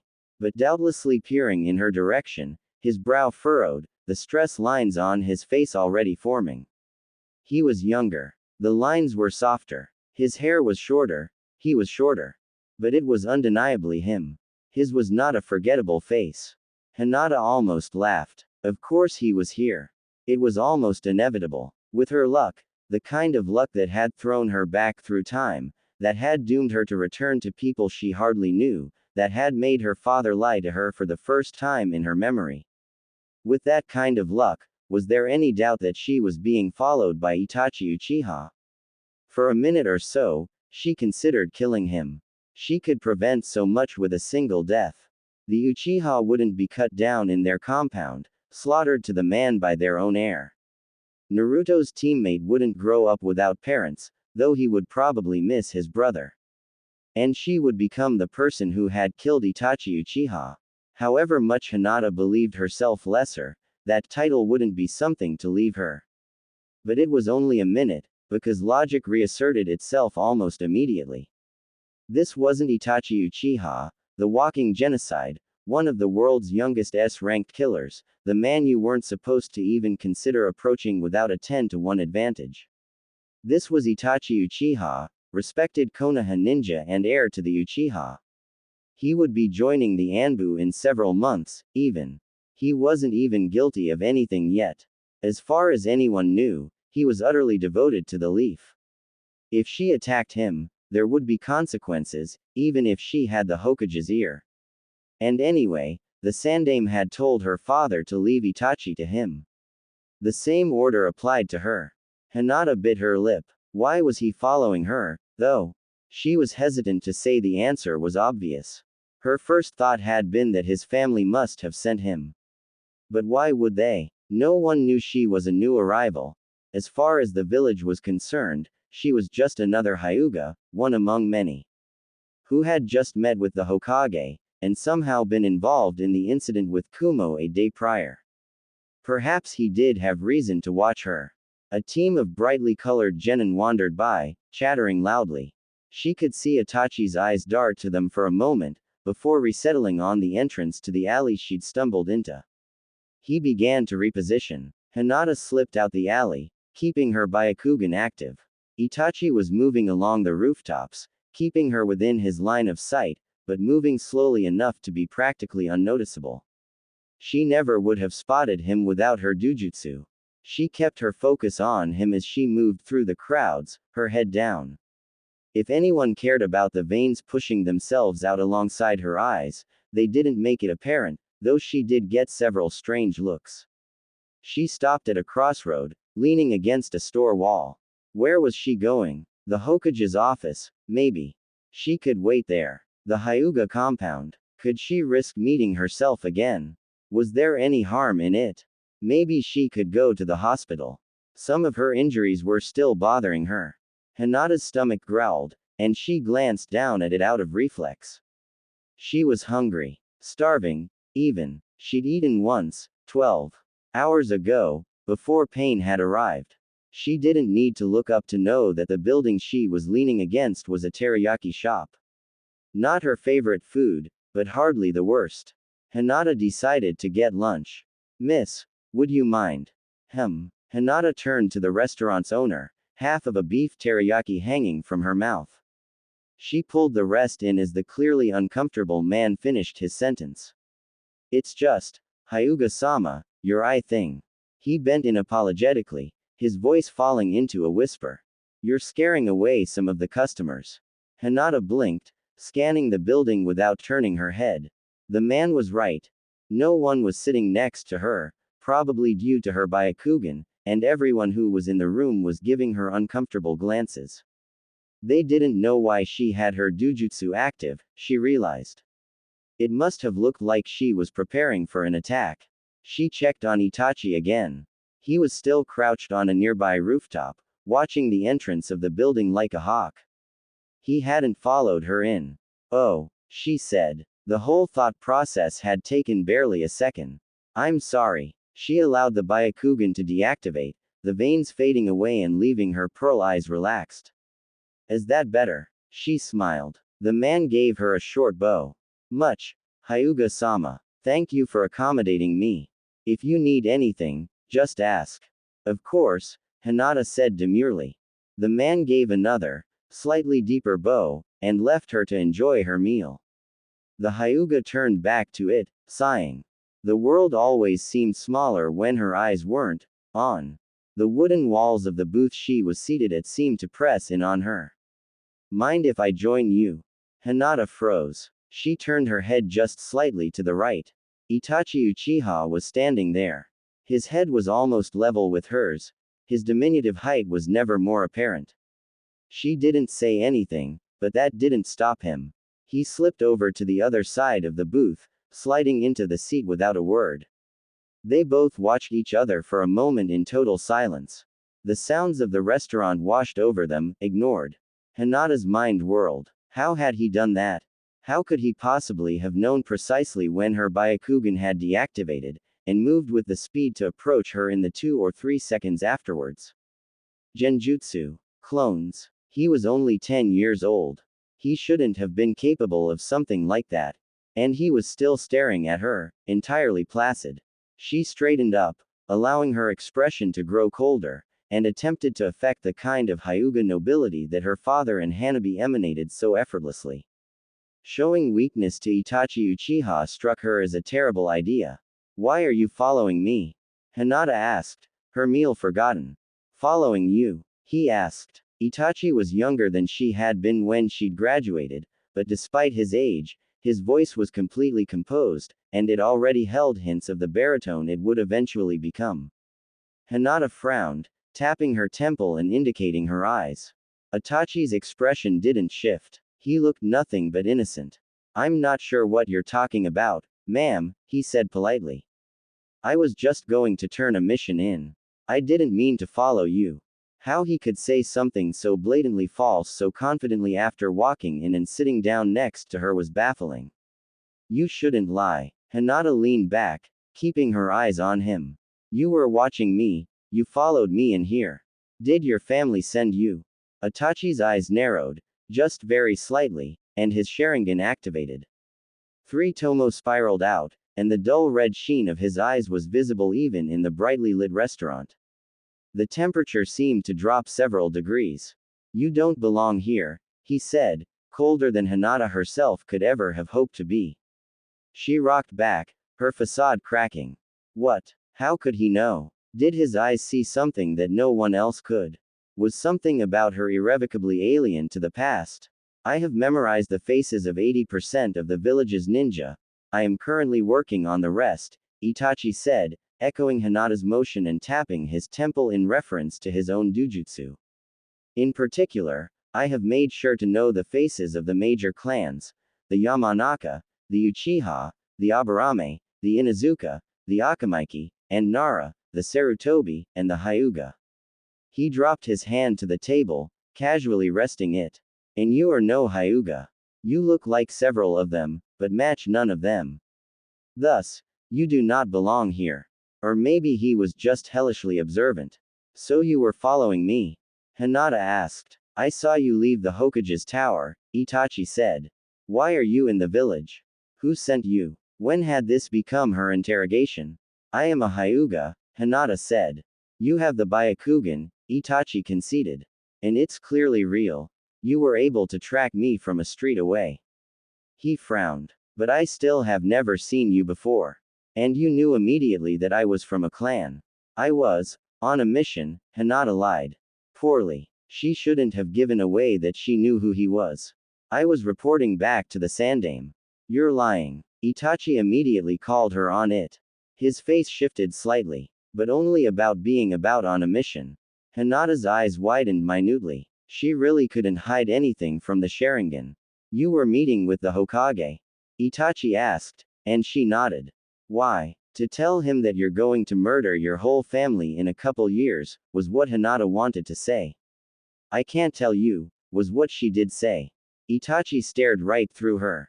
Clan secrets? He asked. If you really are curious, Hinata said politely, glad that the conversation had shifted towards something less accusatory, go ask the Hokage. It's up to him whether you should know anything. Though the chances of the Sandaime actually giving Itachi any information were incredibly unlikely. Itachi didn't frown, though he sounded like he wanted to. He stood up, slipping out of the booth as soundlessly as he'd entered it. He turned to her, and bowed. I'm sorry for taking your time, Hyuga-san, he said, his voice as polite as ever. Have a pleasant day. And then he vanished in a puff of smoke. Kage Bunshin. Hinata activated her Byakugan on reflex, just in time to see the real Itachi slip away into Konoha's crowd. She deactivated her eyes with a sigh. He hadn't acted threatening at all. In fact, he'd been unfailingly polite after his initial accusation. But talking to him had still been chilling. There had been something off. His words were measured unnaturally, especially for someone so young, and he'd seemed too relaxed. Even as a child, Itachi Uchiha was an unusual one. She looked back at her food. She wasn't really hungry anymore, but it would be terrible to waste it. Especially after the owner had insisted on her not paying. Hinata shrugged, and went back to her meal. She finished with a satisfied noise and left the restaurant, bowing to the owner on the way out. The man favored her with a grin, and made a vague invitation for her to return anytime. It seemed somewhat surreal. For all she knew, the next time she saw him would be 10 years from now. Or maybe her younger self would pass by this very place the next day. It made her head spin. She almost stopped as she stepped out the door, leaning against the frame for a moment. If she were here, and her younger self was as well, would there be two of them when she returned to her own time? Her father had said the women to go before her had appeared, even though she hadn't been born due to circumstance. Hinata could only assume she'd prevented her own birth. At least there was no danger of that here. But by consequence, would she come back to a Konoha with a second Hinata, one that was her own age? She hoped not. That would be incredibly confusing. Though, Hinata reflected, that Hinata would probably be very different. She would have an uncle, and hopefully a friendlier cousin. And a father who knew that she would become a ninja. Not a great ninja, but a ninja nonetheless. Perhaps that Hinata would be better off. Perhaps. Hyuga-sama, she started, turning towards the voice. An Anbu had approached her. He stared at her through a sparsely decorated mask. It looked like an emaciated hyena. He was also wearing a thick gray cloak, nondescript even with his distinctive mask. Yes, she almost stammered, pushing herself away from the door. Her side didn't hurt when she did it. It seemed she was finally starting to truly heal. The Anbu inclined his head. I have been sent to collect you, he said, his voice a hollow monotone. He sounded dead tired. Hinata supposed he might have just been on a patrol, though his cloak seemed clean. Collect me, Hinata echoed. By the Hokage. The Anbu nodded. All right then. The Hyuga stepped into the street proper, leaving the door open behind her. Which way? The Anbu silently turned away, striding down the street, and Hinata followed. Her leg didn't hurt as much anymore either. Maybe some food had done her more good than she'd thought. They walked in utter silence for several minutes, threading their way through the dwindling crowds. The midday was coming an end, and the greater part of Konoha's foot traffic had vanished with it. Hinata watched the back of the man's head with some confusion. He hadn't even tried to talk to her. Anbu were supposed to be stoic, but he went somewhere beyond that. She activated her Byakugan for just a moment, taking a look at the face under the mask. The man was completely blank looking, staring straight ahead without a hint of emotion or inflection. Each of his steps was perfectly measured, the distance the same each time. Hinata deactivated her eyes, internally worried for the Anbu. He looked like he could use a nap. Or 5. The man suddenly turned, walking towards the entrance of an alleyway. Hinata frowned. We're not going the right way, she called out.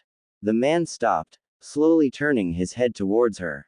Pardon, he asked politely, his dead voice making the inquiry anything but a question. The Hokage's tower, Hinata said, stepping forward. It's in the northern part of the village. We're walking south. Where are we going? The Anbu paused for a moment, and then gestured at the alley. Hinata walked up next to him, peering into the slice of darkness between the buildings. What's in there? She asked. A man who very dearly wishes to meet you, the Anbu said.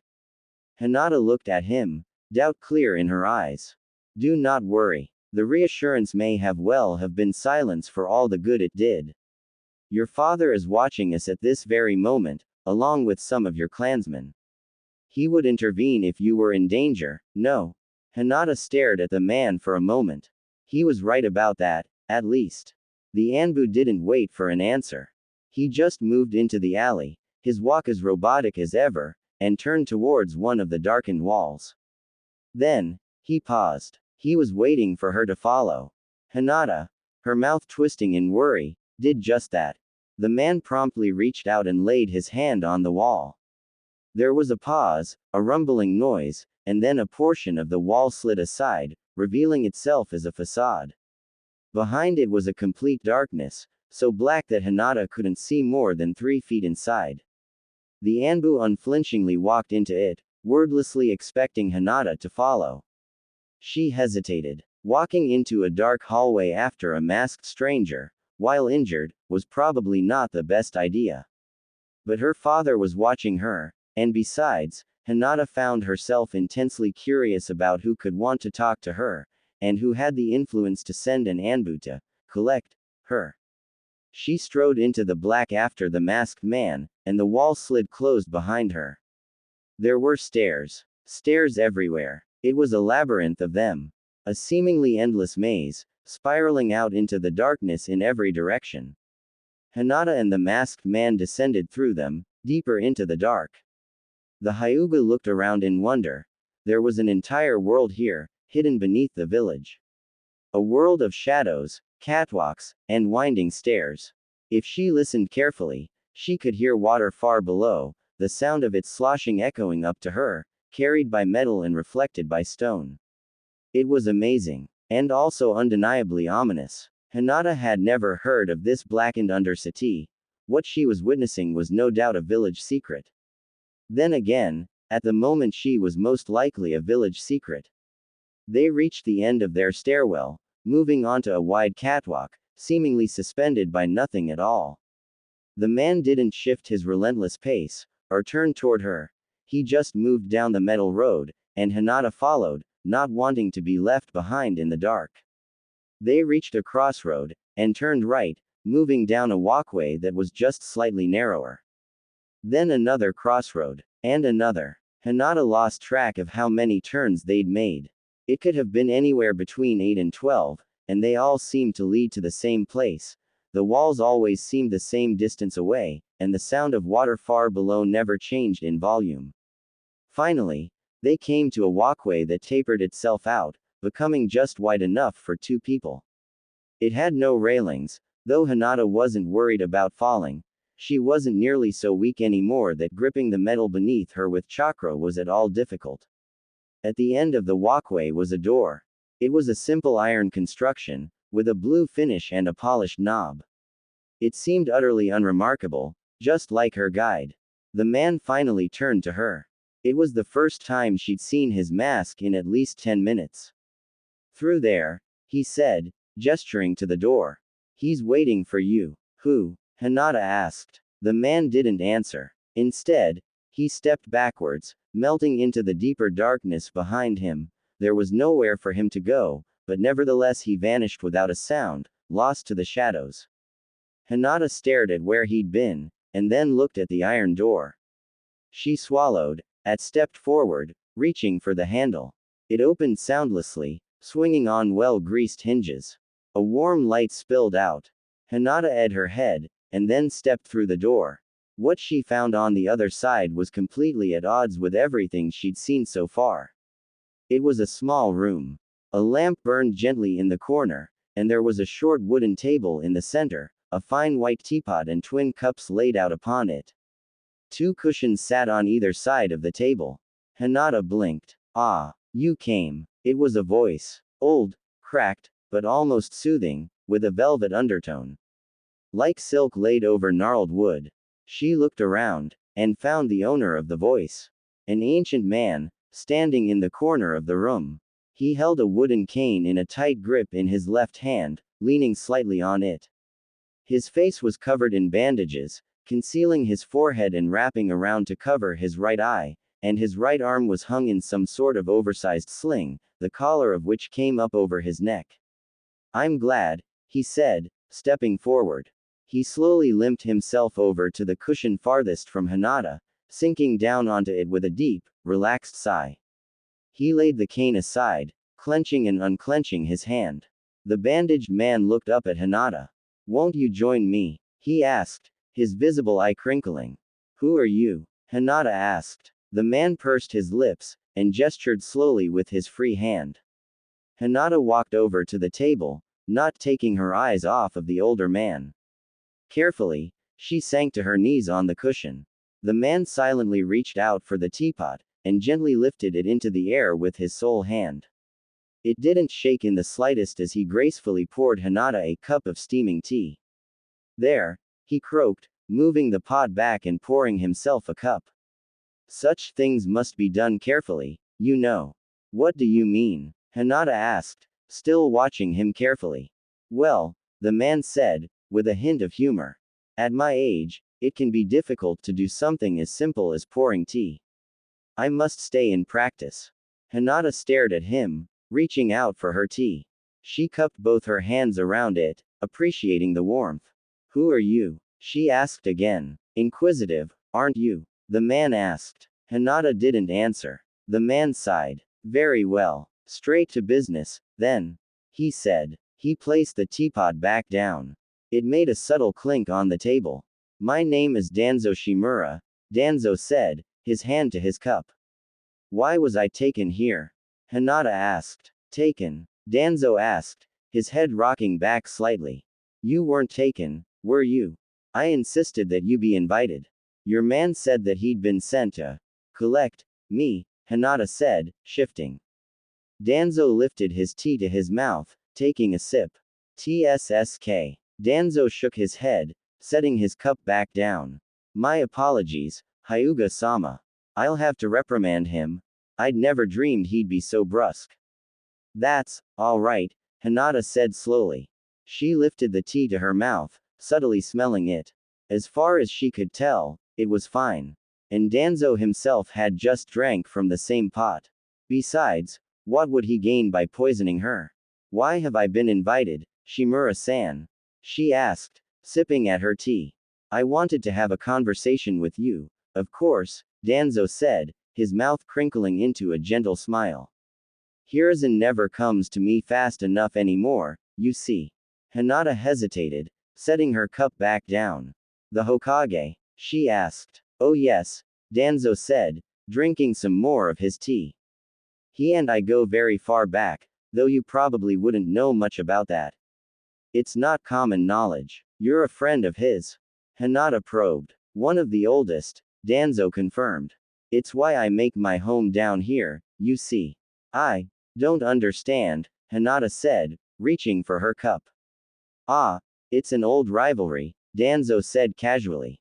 Hiruzen is the Hokage, and I work beneath him. He chuckled. In a somewhat literal sense, I suppose. Then, he composed himself again. Sarutobi is the trunk, the body of the tree that is Konoha, and I, the roots that support it. I remain below, in darkness, so that I can do what is necessary for the village's survival. Black Ops? Hinata asked. But I thought the Anbu. Danzo waved her off. The Anbu, yes. It's an open agreement between myself and Hiruzen. He handles the running of the village, and I ensure that no one grows to threaten it, operating from the shadows. I see. So you do. Danzo said, leaning back with a muffled crack from his back. Well, to get to the point, you met with Hiruzen earlier. I know you are a new arrival in the village. I was unaware any Hyuga were on long-term missions outside the village, especially any so young. He gave her an inquisitive look. What were you meeting with him about?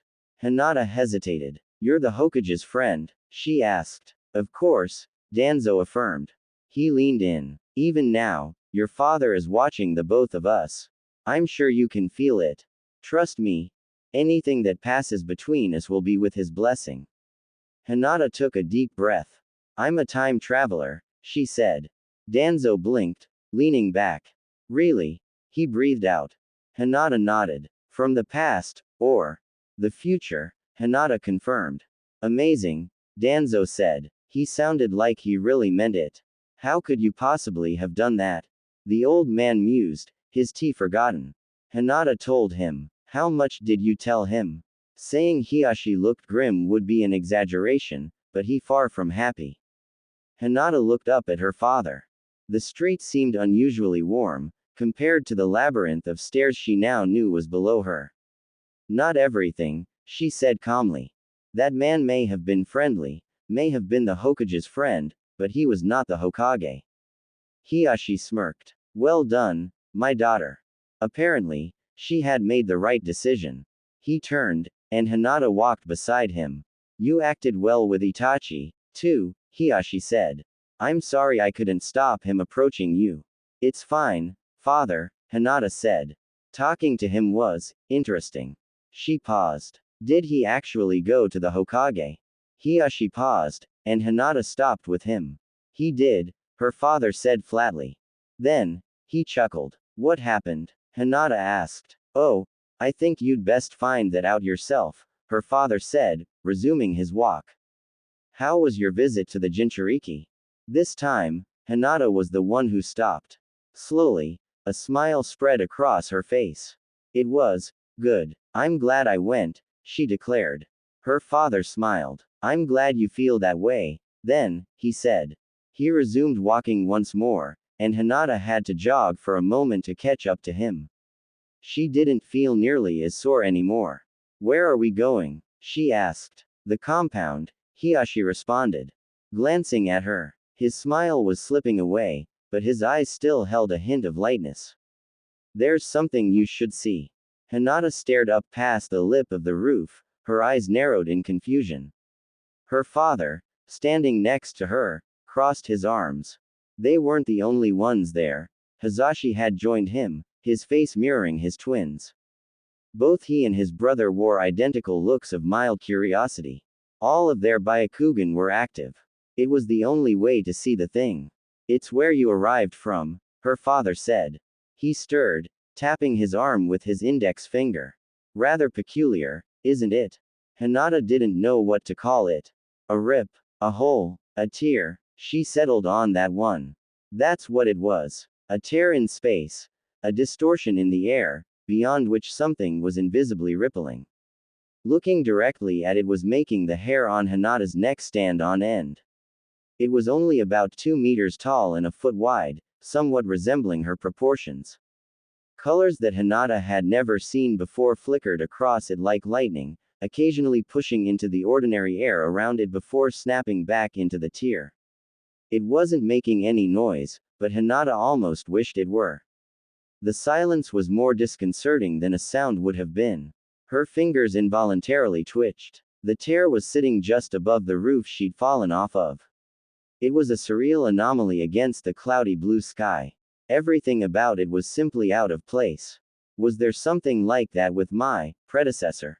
Hinata asked, taking a moment to decide on the word. Her father shook his head, and Hazashi glanced at him. No, he said. When she arrived, there was no residue. She simply snapped into existence. This must be due to the Rinnegan. Hinata peered more deeply at it. Something about the sight was tickling her conscience. It almost seemed familiar. Is it dangerous? She asked distantly. Her father's lips creased.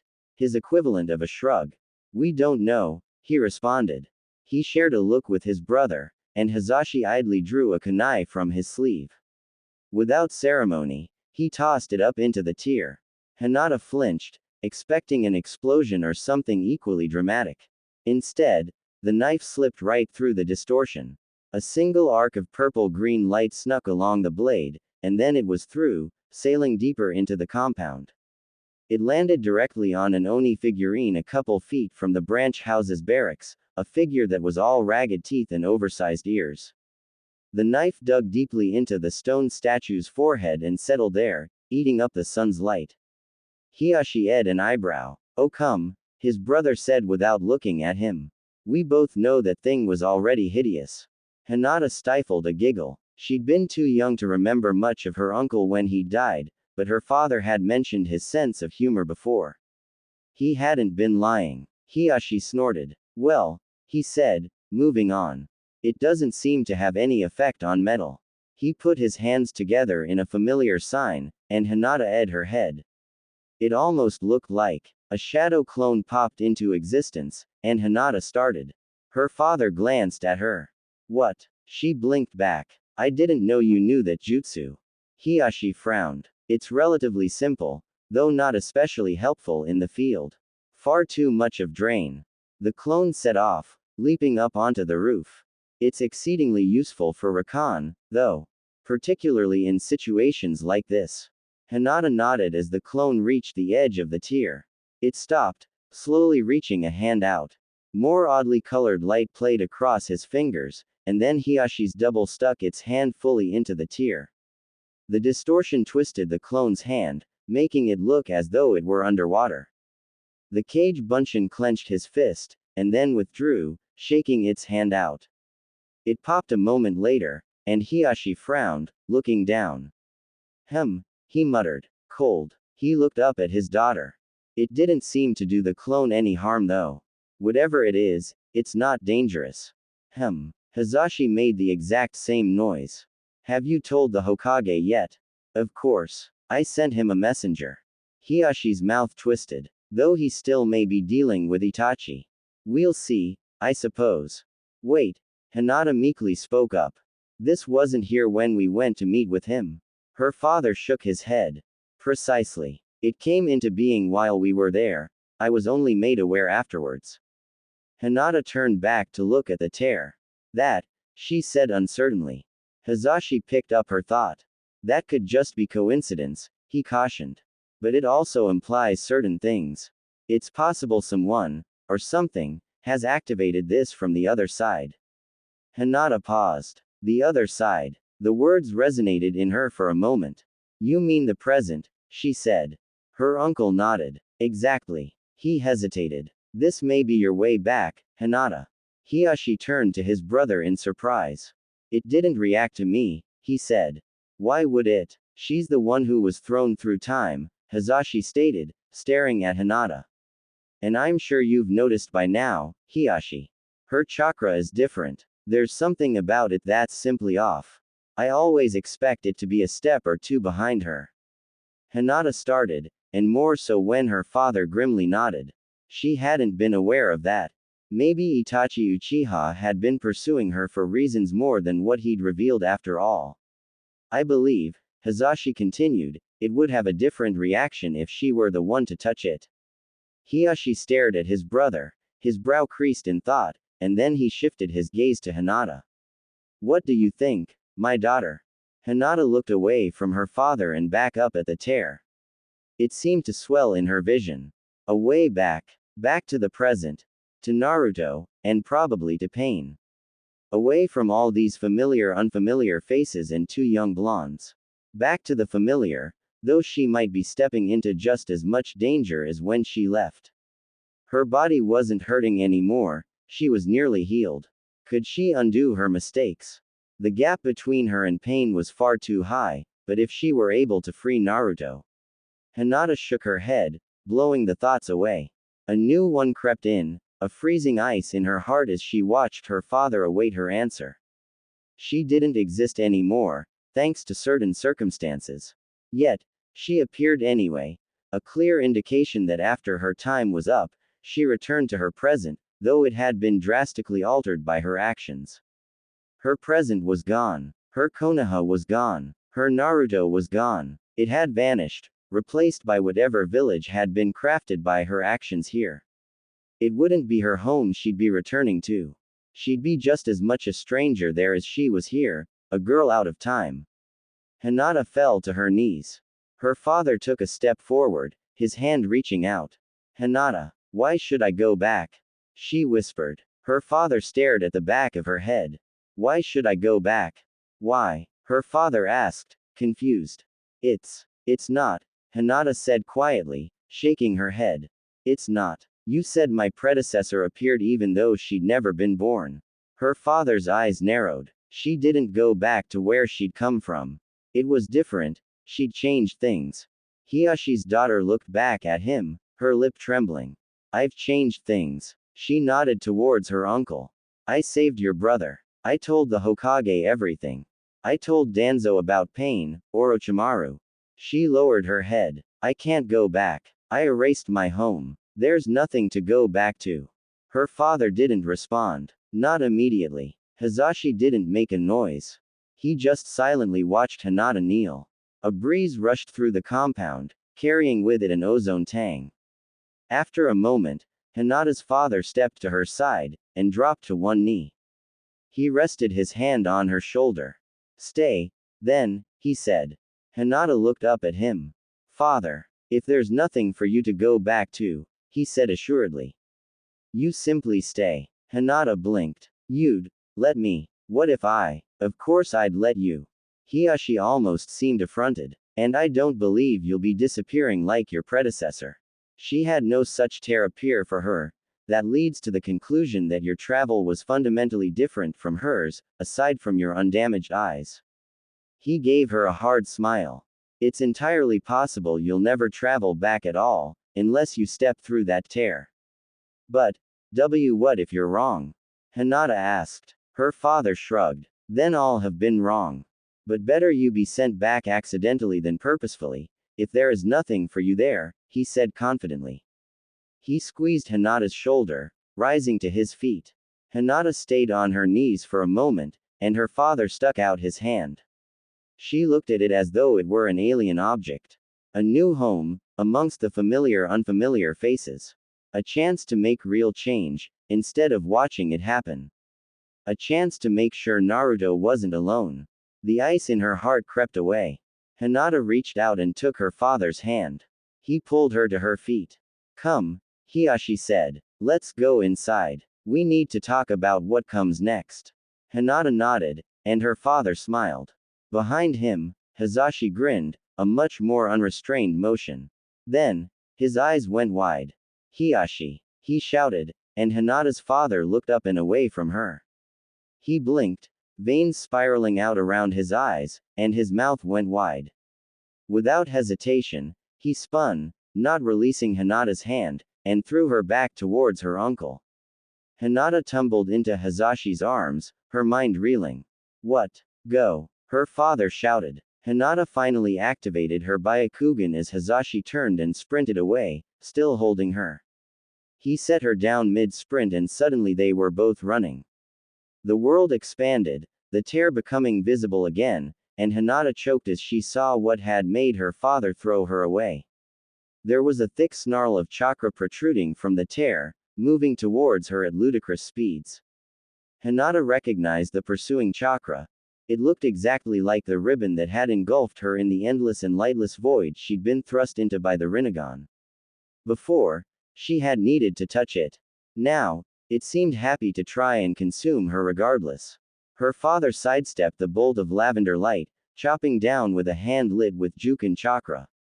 He sliced clean through the ribbon, and the chakra past his cut wilted and vanished, no longer sustained. But before Hinata could draw another breath, more arcs of light shot from the tear, all the same lavender color. They went over and around her father, a shoal of sharks slicing through the air, intent on their target. Hiyashi didn't say anything. He just immediately spun into a Kaiden, cutting several of the ribbons and driving a deep divot in the ground around him. More Hyuga were bursting from their homes across the compound, at least half a dozen. Drawn towards the commotion, their Byakugan flaring, they leapt onto the scene and began cutting the ribbons apart without question, following Hiyashi's lead. It was impressive, but it wasn't nearly enough. Hinata was nearly 50 meters away, nearing the compound entrance. Distance was the only safety here. The ribbons were too agile, and fast, to evade. Hazashi was still beside her, his lips set in a grim line. What is it? He asked her. A dozen more ribbons died, and 2 dozen replaced them. The tear looked like some sort of many-armed monster, reaching out to devour her, heedless of the damage her clansmen did to it. Hinata bit her lip. I saw these, she said. When I was traveling. It's how I. 3 of the ribbons broke through the Hyuga assault, speeding towards Hinata. She and Hazashi turned, striking out. Hazashi's blow severed 2, and Hinata split the last clean in half lengthwise. But instead of withering as the other ribbons had, the 2 Hazashi had struck down tied together, remaining functional. Neither of the Hyuga had time to react before the reborn ribbon punched through Hinata's chest. Goo. Hinata looked down at the ribbon transfixing her. There wasn't any blood, or pain. The chakra had transfixed her, pinning her in place, without harming her. Hazashi stared in horror. 50 meters away, her father echoed the look. The ribbon pulsed. She didn't hesitate. As soon as she realized she wasn't dead, Hinata brought her arm up to chop the impaling chakra in half. But as she did so, it retracted towards the tear at insane speeds. The acceleration dragged her arms back, and her attack was neutralized before it began. She covered the distance to her father in the blink of an eye, and then shot past him without a sound. She struggled the whole way to attack the ribbon, expel chakra, do anything, but it was all in vain. Her father's hand shot out, just half a moment too soon. Instead of piercing the ribbon, his hand just brushed his daughter's. Then she was gone. She hit the tear like a cannonball, and the rippling light swallowed the world. The last thing she heard was Hiyashi's voice, raised like she'd never heard it before, a bark that propelled her out of time. Hinata. She was adrift in the void once more. Hinata stared around at the nothing, her father's cry echoing through her head. All she could think of was what a cruel joke it was to be taken away at that moment. It almost made her think something out there in that colorless emptiness was out to get her. Hey. The Hyuga couldn't tell if she were laughing or crying. The ribbon in her chest was gone, she was utterly alone, and blind. Blind. Why blind? The last time she had been here, the nothing had hurt to look at. Her head had felt like it was on fire. All she'd wanted to do was shut off her. Her Byakugan wasn't active. She switched on, bracing for the pain. The sense of being lost was far worse. Like she had flicked a switch, the void was no longer a void. Colorful ribbons, just like the one that had dragged her here, swirled across every space, impossibly overlapping yet distinct. Each was a unique shade, though some were undeniably the same. It didn't make sense to look at, didn't make sense to think about, and Hinata winced. She wasn't able to find her feet, kept afloat in the place between times. Last time she'd been here, she'd simply reached out and grasped the closest ribbon before being drawn into the past. Here, they were all an infinite distance away, though they were right in front of her face. Hinata could never have reached them, would never, could not. Hinata shook her head. The pain was getting worse with every moment. She had to escape this place. She wasn't supposed to be here. It was wrong, all wrong, going to be wrong was wrong. Suddenly, she was moving. Not under her own power, Hinata glided through the vibrant abyss like a ship without a sail. One of the ribbons, no tears, they were tears, one of the tears was drawing closer and closer. Unlike the lavender one, it was an ugly gray color, the color of burned dirt or decaying moss. Hinata flailed her arms to no avail. She was going to crash right into it. Or was it moving towards her? In this place, it was impossible to tell. The ugly ribbon tear reared up over her. Hinata stared at it hopelessly. This was the future she had made for herself, the future she'd cut herself out of. She probably deserved it. The Hyuga closed her eyes, though it didn't hide a thing, and the rip in time swallowed her whole. It was extraordinarily cold. That was the first thing Hinata noticed as she plummeted through the air. It almost never got this cold in Konoha. The land of fire was a rather temperate place. It rarely rained, and it had only snowed once in Hinata's memory. The chill was entirely shocking to her. If wherever she had ended up was so cold, it definitely wasn't the village hidden in the leaves. The thought wasn't exactly comforting. Neither was the fact that the jump through time had once more deactivated her Byakugan and shocked her chakra system. All Hinata could see was the sky, sleek gray and empty of stars. She was falling blind. The Hyuga cringed. This was probably going to hurt.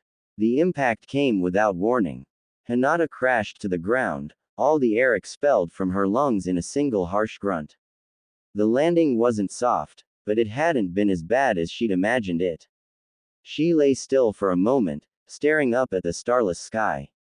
Slowly, she began to realize it wasn't the only thing above her. Buildings, colored red and green and other vibrant shades, loomed all around her, reduced to gray by the dull night. They looked oddly familiar. Groaning, she levered herself up on one shaking arm, trying to clear her head. The pain in her head was fading, vanished by the chill air. She looked around, her hair sliding over her shoulder. Her mind hiccuped, resetting after a moment. Hinata frowned. This was Konoha. She recognized this place. She'd been there earlier today. No, just earlier, no longer today. She was only a street or two away from the teriyaki shop Itachi Uchiha had tracked her to. This was Konoha. It was cold, and Hinata had no idea where anyone was. The streets were as quiet as a graveyard. Usually, there was some sort of sound emanating from deeper into the village.